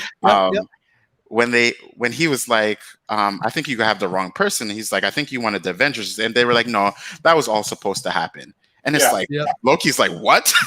But you mean you're getting me, but not the Avengers? Right. But it leads to the question, like, if that was supposed to happen, how come? My thing was like, okay, he only has the Tesseract in his hand and he went somewhere else. Couldn't they just bring him back and just leave him alone? Yeah. No kidding. And that's it. I don't know. Because the repercussions of catching him when they did, because of what he would have done with it, was a whole different. That's why they stopped that timeline from happening. I see. But but when he fell through the portal with the Tesseract, it got separated from him. So that's why I was like, well, I guess he would have found it eventually, maybe, but I don't know. Yeah, he definitely he had his hands on it. He was about to. Yeah. And then the TVA was like, no. Yeah, definitely intervened, because as soon as they intervened, that was exactly the precise moment they needed to be there. As soon as he got with it, forget it, it was over. Right, and I have a whole lot of theories for that. Yeah, you and me both. I've got. And that's why I love that show. When a show sparks just more imagination and like theory, big time. It's like I'm thinking about all the things. Did you see all the Easter eggs in this last episode? Oh my God! It even looked like the Enterprise. The Enterprise from Star Trek crashed in the side. It did. Yeah, I'm like, what? I caught that too. Yeah. And they That did was it in a so way where cool. it's like it's not exactly that, but whoever's No. watching will be like, "Oh, they're doing homage a little bit," you know? Yeah. It was fun. I Yeah. love it. I They love had what like they're doing to it. Yeah, they had like the Throg. Throg was there in that episode. Also, if you right? noticed if you didn't notice, when they did the cut scene going down into the mountain where their hideout was, Uh-huh. you see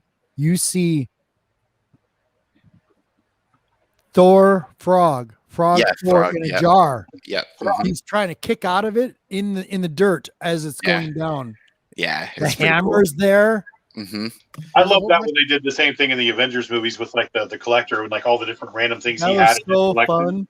Yeah. I love that too. 'Cause you got to see like all different kinds of things that he had like picked up that were actually On the helicopter. On the helicopter. Yeah, That the was helicopter. Thanos. Yep. Mhm. I'm like, what? Yeah, The they cl- even have like I guess a statuette of like the Living Tribunal in that in there too, which like begs the question. I don't think we'll ever see. Well, let me not say that because maybe the newest Doctor Strange movie with the whole multiverse thing might have the Living Tribunal in there. Him popping up. That could go into the Eternals too. Yeah. Yeah. If they show the collector- Living, yeah, I'll Yeah. flip. I'll Yep. flip. The collector even had one of the elves from Thor Dark He Dark did. World. Yeah. Yep. Yeah, he had one of those captured in there before Yeah. the Thor movie I came out. forget what the name of Yep. the space dog was, but the space dog. He had a bunch of different random things that were like very interesting. That like if you had to really, really go back and pay attention, almost stop while you're Exactly. watching Yeah. to actually see what he actually had Yeah. collected because there was some cool random stuff. A lot. And Very it's almost impossible to catch it in the movie theater. It's like to Yeah, catch There we anything. go. Yeah, I loved it too. I love Yeah. the Living Tribunal Easter egg. Yes. Yeah. Yes. I was surprised they put that in there, but it just Well- when they put Easter eggs, it's kind of like they're giving you a preview into the future of like the MCU. Howard the Duck was one of my favorite pieces too. But again, one of my other favorite facts about Howard the Duck, Steven Spielberg directed that movie, and to this Mhm. day he will not answer questions about that movie because it bombed at the box office, and he Mhm. won't talk about it. He will end an interview instantaneously About the it. second you bring that movie up. I loved it though. I The- loved the- it too. But the again, it's Howard the Eternals. Duck. How do you go wrong with Howard the Duck? Yeah. It just like holds like good memories of It's like good a good time memories. period. I mean, yeah, it wasn't the best movie in the world, but it was funny. It had Yeah. its moment. It was early 80s. Yeah. I Leah enjoyed Thompson in it. What's that? Yeah, Leah Leah Thompson in it. Leah Thompson. in You're it. just Oh, yeah. thinking And shit. Oh, man. Didn't Beautiful. they cast Angelina Jolie in the Eternals? Yeah. Mhm. Yeah, they are. Yeah. Yeah. Do you feel that one? I guess will actually be I another. wonder if she's going to come out as like a Tomb Raider character. Yes. Eric's So, showing up late in the chat. yeah, Two Boys said, I do think it's another Loki. I think we're going to get King Loki for the next episode. And I think we may get probably not a facial, probably like a teaser of Kang in the next episode. Well, Okay. we'll see. We'll see. Theories. Right. Good to see you two boys. That's cool. Very cool. Thank you. Any more questions, gentlemen? I got one. Go ahead, buddy. All right, Zen. Is your son into comics and collecting? I know he's into video games with you, but is he into comics just like you are, or not? Or Good question. He is not into comics. He Sounds is. familiar. Sounds like my two kids. Yeah. But I've been he is- collecting for my grandkids. he's into the whole MCU. That's been like our thing. Any MCU movie that comes out, we go to watch it. So he's familiar with at least the movie side of things. right. I think with the exception, we didn't see Thor Ragnarok together. That's the only one we didn't see together. But pretty much everything else we've seen together since he was a baby and couldn't really comprehend the movie till now that he's like, so are we going to go see Black Widow this coming weekend kind of thing? Yep. But he's not, I found myself trying to get him into comic books, but then I pulled back because I didn't want to force it either. Yeah. So I try to get him into, I think recently he saw that Fortnite and DC were doing the I whole was about to Batman ask, thing. I was about to ask you about that one. But he only wanted it because they had like a code inside of it Right. that he could use in the game to unlock a skin. So yeah, he's not really into comic books. He knows about the world and he knows my love for it, but he's just like, you know, and I feel like what's gonna happen is organically he might start to like it over time. So I don't want to force it. Yep. I like it. Yeah. Like that. Probably Enjoyed Black Widow. Nice. Yeah. You know what? I am looking forward to Black Widow. Yeah, me too. Probably in his 20s. He'll probably in his 20s. He'll go, "Hey, Dad, I remember you had these." Yeah, because when I was younger, it wasn't that I was into just collecting the cards, right? Going to the corner store and just getting like some DC cards and the 1992 versions. Oh man, that was so good. And just being surprised, like, what am I gonna get in this this stack, right? And yeah, I still have all of my my baseball card books, like just stacked with like old school cards. I love it. Love it. I got a bunch of the old Marvel cards. I got a bunch of old school baseball. I got all kinds of stuff, man. But the cards, I love getting the Marvel cards and even the art cards. What you got, Monty? You got excited. I seen you. I don't know about in y'all's area, but the grocery stores are doing promotion now with Marvel. Really? And of course, I got a good friend that is a manager of a grocery store, so I get all the promotional items. You know, I've got all sorts of cardboard cutouts, posters, and all that every time. Well, they're doing a promotion now. Oh, spend $25 and get a free micro pop and trading card. Nice. Whoa. Here's your commercial. You better get some credit for that, Monty. And they're doing the cards too. Nice. So this is one of the promotional end cap promotions right here, and I got to go back and get the. They got a huge poster. These are made out of like a plastic fiberboard, and they're real sturdy. Yeah. So I got to go back and get the big posters they have. I'm going to get 3 or 4 of those, and plus I have a huge cutout for some. I don't know exactly what's in them. I didn't look, but it has Groot and it has little boxes on the side where these little packages of stuff you can buy. But I'm going to get that and just a whole bunch of stuff. He said, "Yeah, when we get rid of them, he's going to save me all that stuff." So, okay, Monty, how many boxes of Triscuits do I have to buy to get this stuff? Well, you know, it says spend 25 and get a free micro pop and trading card. Collect all 24 micro pops, and there's going to be 48 trading cards. So that's something you collectors need to watch out, because these stores, when they start doing this, in probably about 10, 15 years, those cards are going to be rare because they're promotional items. Okay, so you're telling me I'm going to get about 725,000 boxes of Triscuits to collect them. Well, you know, the other day I went to Sam's and I bought a box of Ritz crackers. I got home and there's like 18 sleeves in there. And I'll say, I'll have Ritz crackers for the rest of my life. But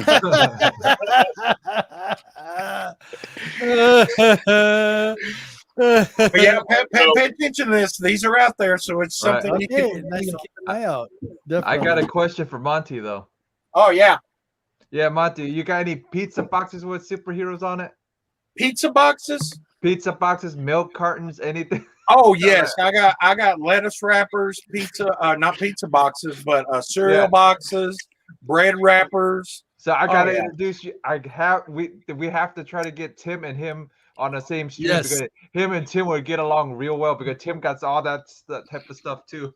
I get all sorts of promotional stuff from the grocery stores. Yeah. I used to work there years and years ago, and me and the manager were we were Cub Scout leaders together. And we did that for years and everything, and yeah, it's just some of the fun stuff to get. That's some of the stuff that's going up in my comic barn or my comic empire to decorate. Nice. Plus, not to mention, I found an old Hooters poster too. There's a story behind that big banner and I can't tell it on air because I don't want the Hooters girl. I don't want the Hooters girl coming after me. I love it, Monty. Oh my great dude! I have Pizza Hut. I have a Pizza Hut box from 1979. R2D2 and X-Wing on it.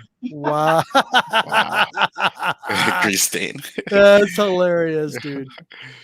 What was this? Two Boys says, as someone who grew up reading comics and now seeing these creators on the big screen, Zen Multiverse, what is a storyline or character you hope gets developed? That's a good question. That's a really good question. There you go. Wow, one that I think we mentioned Galactus earlier, and I really hope, because we saw that Fantastic Four movie. Oh yeah, and I've watched it multiple times. And I don't think that Galactus has got justice yet. And no, it's irritating. And I hope he does. I want there to be just like, and he's a force of nature, so I want there to be a movie that tells his It goes twofolded. I want them to tell a really good Silver Surfer story. Thank you very much. Yeah. He, when, him on Zen Lai, and then him and his family, and how, basically his family commits suicide for this, this reason. And then basically there's this force of nature that comes to the planet, and it's just like everyone is in chaos. They don't know what to do, and there's nothing they can do, literally, except just wait. Right. And for Galactus to, for them to see this omnious figure, but for it to form based on the perspective of what they see from, who they are as people, and for Norrin Ratchet just have this conversation with this godlike being, right? Yep. And to just look at him and say, if you take me, I'll find this planet, but I'll find planets for you, but just spare, X, Y, and Z. And for Galactus to just really just talk to him, and talk to him not just verbally but through his mind, and just blast him with this utter immersive power, and just be you're coming with me, you'll be my herald. And I through my head, at least, I could see the imagination and the scale of it, and I just want them to really do Galactus some justice, essentially. Agree. Yeah, the cloud Galactus did not cut it in space. Not at all.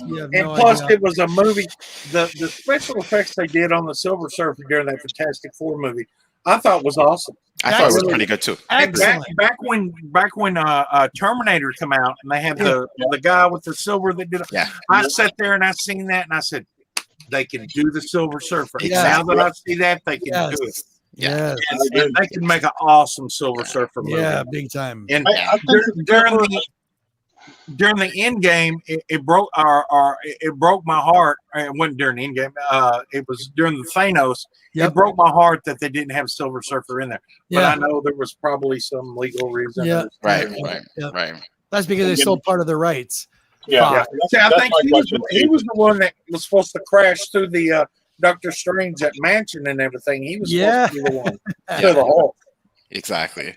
That's my question too. Is when will the comics catch up with the movies, because the licenses are so divided? That's what irritates me. Marvel's just getting their licenses back. Yeah, I think. Yeah, Marvel pretty much has everything back now. I mean, Disney has everything back. So now, I don't know. I think we'll have movies for the next 100 years. If they keep everything right. We just want to see our heroes on the screen. That's the thing. That's the biggest thing. Did Marvel get Spidey back? Because Marvel was. Right. You're absolutely right. No, they don't actually. It's still. I think they got some rights to use him in certain things, but not the full rights. Exactly. Yeah, it's part and partial. He could appear in things, but he was integral in a lot of the MCU in a lot of these stories too. I'd love to see them do Secret Wars. It'll probably never ever happen, but not yet, not in our lifetime. Probably. Agreed. I agree with you there, dude. Big time. I mean, to actually see the origin of the Venom suit, because they've taken Venom the whole different direction, because they did. There's no spider emblem on his chest. There's they've kind of done their own spin on that. I'd love to actually see the OG origin of the black suit and how it all came to be. I would love that. Yeah, that would be cool. That would be epic.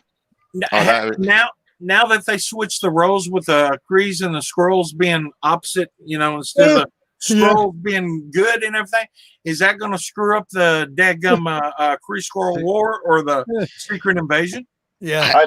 I think that all gets jacked up too, because it's all about perception, right? Yes, it It's all does. about perception, because you know, depending on what side you're on, one guy was a good guy, one guy was the bad guy, just like everything else. You know what I'm Exactly. saying? Yeah. Like, I mean, they both were warring forever and ever and ever, and then like, you know, the MCU kind of got dialed into the middle of it, so it was like, wait, like who's the good guy, who's the bad guy? It's hard to tell. You know what I mean? Yeah. So. And I think it's interesting that they took the Skrull side in the whole Captain Marvel movie for sure. Yeah. That screwed up everything for Fantastic Four, having a Super Skrull. Two boys and their pop says, rumor has it the Silver Surfer will make a cameo intro in Nova. That would be cool. Wow. That would be awesome. Yeah. But which version of Nova? Also, there's many versions of Nova. Yeah. Which one? He should have made a cameo appearance in Miss Marvel. Yeah. Captain Marvel. When it was in the Avengers, when Iron Man was sitting there in that spacecraft and that light started coming in. Yes, I remember that. It should have been Silver Surfer leaning in there like this, looking in. Then he could have just flew off. Yes. And that's all we would have seen. I would have loved that. I would have loved that. He wouldn't need to intervene. And kind of like look. And then just look in and see what's going on. That would be awesome. I'm gone. Yeah. Like read his mind and be like, I'm gonna bring you home and I'm out of here. Never again. That would have been so amazing. Yeah. Oh man, that would have been so cool. I would have loved that. Yeah, me too. Oh man. And we're supposed to have a Secret Invasion, I think, show or movie. I don't know. So we'll see how the tides turn with that. But it is funny how they have the Kree and the Skrull and like how perspective. Like who is the good guy? It is right. It's an intergalactic. Convoluted a little bit. Exactly. So, gentlemen, any more questions? Well, I'm pushing right now. Yeah. I think it's your turn, G-Man. Is it my turn? I think it's your turn. Okay, fine. We're going on almost 2 hours. I hope it's okay, Zen. Nah, while you ask the question, I got to take a break. All right. Okay. Here's the first one for you, buddy. Yeah. So the one I ask every guest that comes on the show for the first time. And by the way, anytime, Zen, anytime you want to come back on the show and we do an open mic or whatever, you're more than welcome to come on, please. Thank you. Love to have Appreciate you all. So here we go. Do you have any inspirational thoughts or ideas for the community as a whole? All right. Great question. Inspirational thoughts. Hopefully, it gets to your psyche and to your heart. But I would just say, do the things that you love doing, and just really bring that out into the world, right? I think once we're doing the things that we love to do, we become more human. And what I mean by that is, we're meant to enjoy things, right? We're meant to go and challenge and to overcome challenges, but we're also meant to just really immerse ourselves into the things we love to do. And that's why we have such a variety. And the way we make connection is through the process of creativity. And luckily we have just really great folks who create comic books, right? Yep. And create video games if you're into it, and create some just really great storytelling based movies. Just enjoy those things and keep enjoying them. Use it as your outlet to just to be more of who you are. And I think that's what I'm trying to say is never really change yourself, but just be more of who you are. And whatever you like to do, just do it, and do it without holding back or doing it based on what other people think about what you do, right? Just be who you are and be more of who you are. Awesome. That was brilliant. Awesome. Nicely done. Nicely done, sir. That was beautifully done. Oh, that was excellent. Okay, next one. Here we go. What does thinking outside the box mean to you? Thinking out of the box for me means that you're not only thinking about what you think, but you're thinking about what others might think too. And I don't mean in the sense of comparison. Yep. I mean in the sense of stepping outside of yourself to just open up your world to other perspectives, right? And other ways of life and other ways of thinking about things, and realizing that your way is your way, but there are other ways to doing things, right? Kind of thinking about like the branch timelines, right? of like the Loki show. There's so many different, ways to go about things that it's kind of ridiculous to like to judge others, right? And to only think that there's one way when there's so many beautiful people out there, right? And so many different ways to like do things that you have to be able to just open your mind up to like different ways of thinking, because it will only enhance your own, right? I think we're just all a reflection of different parts of ourselves, and we haven't tapped into all those versions. So why not just appreciate everyone's perspective or other ways of doing things? And I think that's what thinking outside the box really is. It's just like thinking outside of what you could possibly do to then bring in some more, right? And again, essentially it goes into the previous question, just being more of who you are by thinking about what else can be done. Awesome. Well done. Excellent answer. Beautifully answered. Thank you so much. That was thank you. Do you have any questions? Okay, Zen, do you have any questions for us as soon as Monty gets back? Yeah. What's everyone's number one Grail book? I got mine. I have mine too. I got mine. Mine's sitting over here. All right, Vampirella. Yeah. Let me pull this down. I'm still actually on the hunt for First Constantine. Nice. Yeah. Oh, I love Constantine. I'm a big Swamp Thing fan, a big Constantine. Mm-hmm. I'm still on the hunt for that. That's one of my absolute Grail books. Other than that, I kind of go after some weird, obscure stuff. Yeah, nice. Monty? My Grail would probably be Captain America #1 and Marvel Comics #1. Awesome. Those two right there. And he probably owns them too. No, I don't own those two. He's close. I would love to own those two. And this one is my Grail.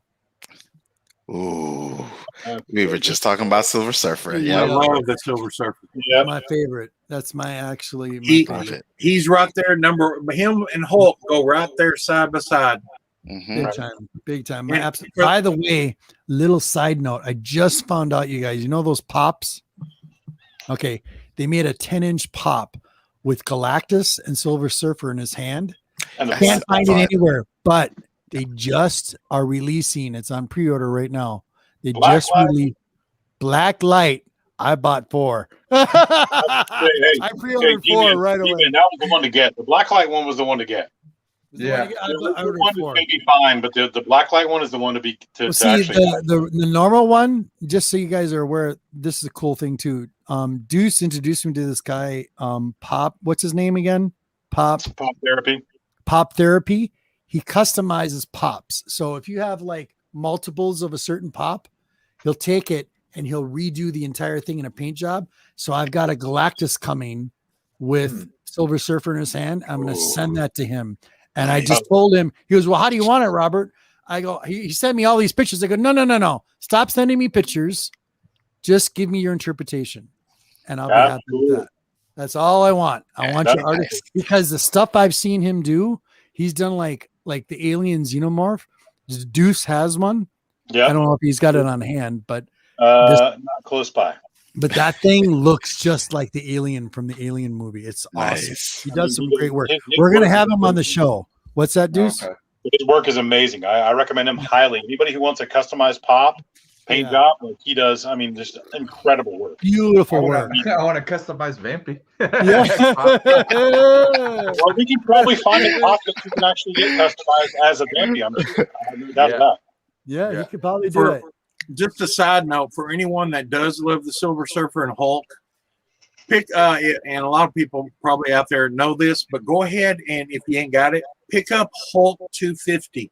It is a double size issue, and it's the Hulk and Silver Surfer together, and it is a great read. I mean, awesome book. Every time I see that book in a comic store, I pick it up. Nice. Hulk 250. Hulk 250. It's a big anniversary issue. It's got Silver Surfer. Well, that's on my list. I get it. I'll see if I can pull it while y'all talk. We can get it. Yeah, G-Man, tell everybody about the other Hulk book you picked up, the one shot that you love that you keep talking about. I got to find that one still. Which one?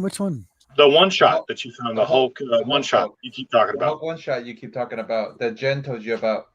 Yeah, that thing is awesome, dude. I gotta find that still.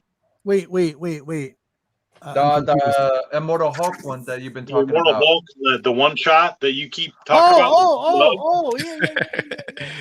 Yeah, man. Again, I still gotta find it, but again, if this book is like he keeps talking about it, it's got to be good. Excuse me. But hey, Got to be good. by the way, Zen, if you like horror, okay. Yeah. What's cool about this book? Oh, you were telling me about this. Yes. What I really like about this book, and everybody is like kind of snubbing their nose at this. Make and I'm yourself like, big. There you go. The art's in it, and the story. There's two stories in it. There's an old one from like, it starts in Jordan, 2,300 something BC, and then it goes into the present, into a movie theater, and it's Hulk related. There's a little bit of Hulk relation to it, but there's like a prehistoric Hulk. It's not the Hulk you see on the cover or the Hulk that everybody knows, but it's an entity of him. But they've made like this is a one shot, and I wish they would make more like this. This was right up my alley. Give it a shot. If you haven't seen it, it's called Immortal Hulk, Time of Monsters. It's a one shot. I'm ordering it right now. Two different covers for it. It's excellent. I think you'll really, really enjoy it. Nice. Anyway, sorry. I'm like, gotta find that one for sure. What are you guys talking about? Took me a minute. But okay, here's that book right there for everybody. Let's see. I want to see. Oh, I've seen I know this. I've got that book. Yes, that's a good read. Awesome. Oh, nice. That is sweet. That's why I'm so excited to see how Donny Cates does. I think Hulk. Yeah. Of course, you got 249. Oh, nice. Here we go. I don't know why I got so many of them. I want to. I'm really digging the Savage Avengers too. Savage Avengers. Oh man, that is so underrated. Oh my god, I love Savage Avengers. So good. Yeah, that's one of BV's favorite titles. I love it. Savage Avengers is quality, man. Yeah, it's really good. It's just a fun ride, and the storyline is pretty good too. Yeah. Yep. Okay, hold on. Where are we here? I gotta catch up with the chat. I think that's one that people are like sleeping on, and I'm like, wait, why are you not reading Savage Avengers? That's exactly. Yeah. Well, because the main reason I'm not, I pick up way too much crap. Yeah, we all do. Like, I mean, like my collection's got, it's ridiculous, all of it. Yeah, mine's too. It's out of hand. You know what? Yeah. That's what you use super glue for. If it keeps falling out of the hand, or keep it in the box. Don't take it out. You'll be fine. All right. If you just buy Marvel, it would be crap. Good night, Evils. Good to see you, Mike. Appreciate it. The old Marvel. Who are you talking about, Robert? I don't know, Barbarian. I'm slow. Sorry.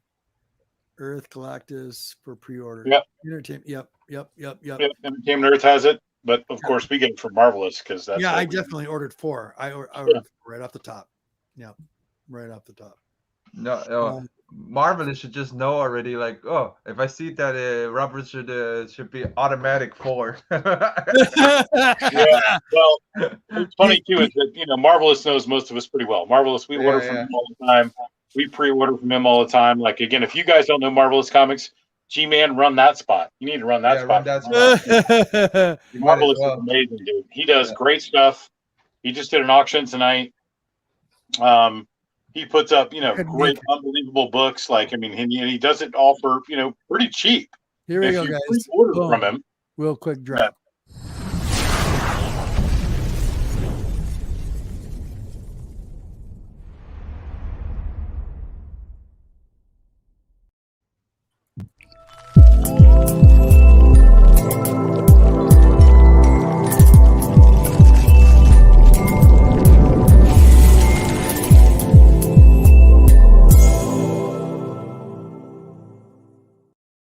There, we got to plug Marvelous at least once, right? Yeah, I mean, again, Marvelous does great stuff, man. He's a super great guy. He'll pre-order stuff for you. He'll back order stuff for you if you can get it. If he can get it, he's quality. So cool. Yeah, he just takes my paychecks.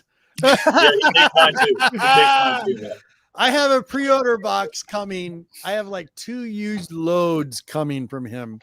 a lot of it, some of it's old, and most of it is modern. A lot of it is new stuff that I haven't read. So Yeah, I've got all kinds of stuff coming, including 14 slabs. Oh yeah. So, Zen, any other questions for us?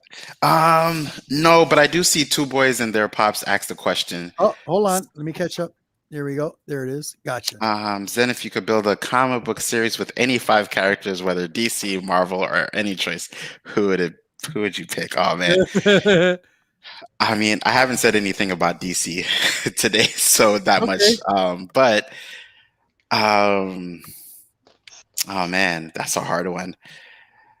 Like, I want to bring in DC characters, but if I was to pick a team, because I love Constantine, because we mentioned Constantine earlier, I would definitely throw Constantine on a team with probably a Beta Ray Bill, because I love Beta Ray Bill. Constantine, Beta Ray Bill. I would love to see how Constantine works with like Dr. Voodoo. Interesting. Yeah, I wanted to say Doctor Strange, but then I thought about the type of spells that Dr. Voodoo does, and I think it falls more in lines with like Constantine. And I don't know. I'm just kind of throwing names off the top of my head. It's not really like top 5, but I would probably say Dr. Doom as well. Yep. That makes sense. Dr. Doom, Constantine, Brother Voodoo. As you could tell, they're like spellbound characters, because I think they would just come up with the most creative versions of like how to do things. I would put, and he's on the new X-Men team, I would put Sync on the team, which would, I'm eager to see how that would work in terms of like spell casting and things of that nature. Really cool. Yeah, and then and I just want Beta Ray Bill because that's my boy. Yeah, I need a oh, I love it. Yeah. There we go. Yeah. The weird one I would actually throw in that mix would be Etrigan. Like, wow. I would throw Etrigan in that mix, and then if you do that, oh man, that's even a crazier mix. Yeah.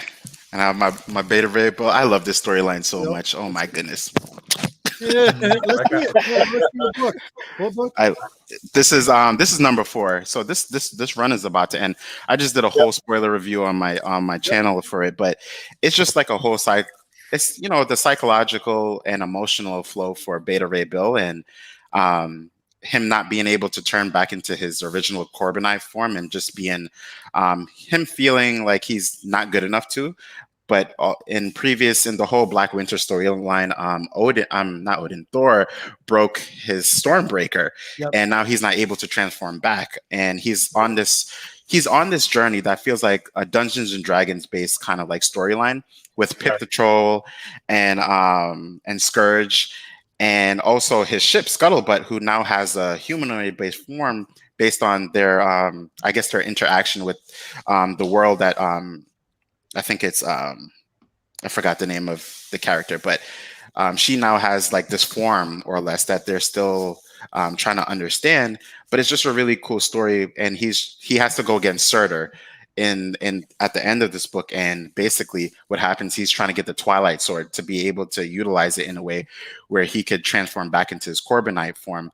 But I think at the end of the book, it's just a theory that he may beat Surtur and get the Twilight Sword and forge it into a brand new type of weapon. And I am stoked to see that, because I want to see the future of Beta Ray Bill. I don't want him to just be like, he has like Stormbreaker, the hammer. He has his own version that he forged through like trials and tribulations of trying to go against Surtur. And I think that's pretty phenomenal.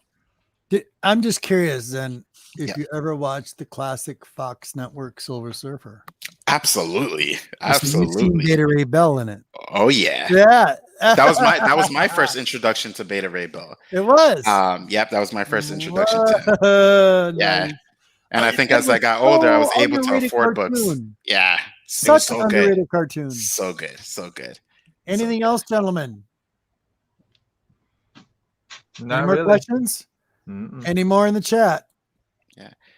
Barbarian said Brother Voodoo ? I don't even know how to. It's Jericho Drummond.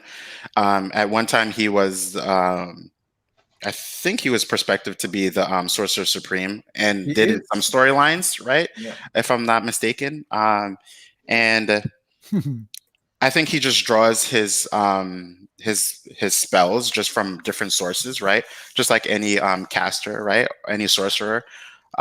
It's and some of them are in lines with the same ones that Doctor Strange judged. But it's voodoo, right? It's I think, and that's why I mentioned like him and Constantine, because Constantine goes into a lot of he's more of like, I will do whatever it takes to make sure my plan works, kind of Right. character. Sure. And I'm just thinking in particular about the whole Deceased series, where he gathered all these artifacts in order to beat Trigun, and then ended up like spoiler alert in 5, 4, 3, 2, 1, he ends up dying, but that was Yep. all part of his plan to die so that he could do I love how he X, did Y, that. and do. Spoiler And it alert, was 5, like, 4, 3, 2, 1. That was awesome. but it's just so cool how like Constantine did all of this stuff just so he could die, so he could finish off the plan the way it was supposed to work. And it was just like Constantine, you're amazing. You're amazing. Yep. So Next one from Two Boys and Their Pops. He says, "What are your thoughts on Russell Crowe being Hercules? Beta Ray Bill maybe in Thor: Love and Thunder." I'm open to it. I mean, Russell Crowe, we've seen him in other movies. Yep. And I think Russell Crowe, if he is going to be Beta Ray Bill, I think Russell Crowe is in. He's due for like something that will bring him back to the limelight a little bit. Big time. So if he is, I'm open to it. There's probably going to be a lot of CG, but I think Marvel is doing pretty well with their CG. Yeah, they are. And him just, I could only imagine in my head what his voice would sound like. So I'm excited. I'm excited. I hope we have Beta Ray Bill in the movie, and if we don't, I hope we at least get to know that he's coming. Right. Yep. One of my favorite parts about him and Thor was that warrior's brothership, right? It's kind of like they're back to back, and he's like, "You got me, brother." He's like, "Yeah, I got you." It's like, I love that type of dialogue, because it's just like you're kind of in it with them. You know what I mean? It's like, oh, my arm just like ripped off, but it doesn't matter. I'm going to use it to make sure I have your back, and it's just cool. So hopefully we get Beta Ray Bill. If we don't, then he'll stay in my imagination. They were talking about Moon Knight. There you go. Ooh, yeah, that looks. Yeah, that's a great figure. That's gorgeous. Yeah, That's fantastic. I've been looking for that one myself. Yeah. Oh, that would be. Oh man, You I know, can't I wait for saw- the Move Night show. Yeah, everybody is looking forward to that as well. I hope they do it justice. Me too. Yeah, me too. New series coming out very soon. If they don't do it justice, maybe the book's gonna drop in press. I'm just kidding. It won't. I know. For my night. What is it? What is it? Okay. Maybe Brother Voodoo might be in Moon Knight. Who knows? Maybe. That Yeah. would be cool. Maybe. It would be But- cool. Yeah. DC should do a Creature Commando movie. That would be awesome. That would be really cool. Okay. So we're boiling it down. Deuce, any final thoughts? Well, I mean, thank you so much, guys, for showing up and doing what you do every week and being who you are, because this is a lot of fun. Mhm. And again, I think the main focus is we all collect different stuff. We all find different things interesting, but we all share that, and that's what's important to the community. And again, much love and mad love to all of you people out there who do exactly what we do, and in your own way. So thank you for that, and I love you guys. And Thanks, Deuce. We do too. thanks for being a part of this community and for being rad. To go back to like 1986. Thanks for being I love it, buddy. Monty, what's going on, dude? Well, I want to also tell you thank you. I enjoy being a co-host on the show. Dude, I love you know having that it's been at times it's been We all were. hard for me to get on here and everything. I've run through a little rough patch with work and everything, trying to be on here. Yeah. But everything here at my homestead's doing well, and someday I will get back to doing videos on my channel, which I need to do. Yep. And I will do an update. I need to do an update. I might do that tomorrow. Get out there and get the camera out and film the update on my barn. I may walk you around and show you my garden. Yes. But you know, there's just a lot of stuff going on with work and around the house, and me sawing down trees. And I found out why I didn't have internet. Yeah. You cut the wire. Yeah, it was my fault. I thought it was the internet. No, it was my fault. We will see Monty's comic book empire. We definitely will. Yeah, that'll probably be an edited video that I put up because I'll edit it. And you also need to do the one with Kyle again too on your. Yes, on I your, do. Yes, I do. When this job thing, when I start getting normal hours. Yep. Oh, but I'm not going to turn. Like I said, I'm not going to turn down the money. I'm going to ride the wave as long as I can. Heck yeah. You know, but buddy, thank you so much. I appreciate y'all, all the people out there in YouTube land. Thumbs up. Y'all are great. Y'all just stay calm, relax, and we'll get through all this one day at a time, which it's happening now. So thank you, buddy. You might see me in the convention. You never know. Just look for the white group. Yeah, they're over here. Jeff, buddy, go ahead. All right, guys, we're gonna be with the Extreme Nerd Table tomorrow, and Silver Age Sundays tomorrow, maybe. Depending, I'll have to hit up Cookie to see if we're doing the Silver Age Sundays, and then we'll have Cantonese Comic Wednesdays every Wednesday, and I leave a poll every week for you guys to leave me Cantonese words sometimes. But if you guys don't give me one, I'll come up with one. I always do. And then we have the Nerdy Collective show every Saturday at midnight. Yeah. You've been on the show for almost 2 years. No, I get confused with that one and the old name. Not just this one. I get tongue tied with the other name. Hey, Jeff, I got a word for you to translate. Cat scratcher. Okay, I got you. Cool. I got you. All right. Yeah. Is that it, Jeff? That's it. Did you want to talk any more about your find at all? You mean the Sarah Frazetta? Yes, tell people about it really quick. Yes, please. Yeah. We actually went to Yancey Street Comics yesterday in Newport Richey. That's about like 58 minutes away from me, so about almost an hour.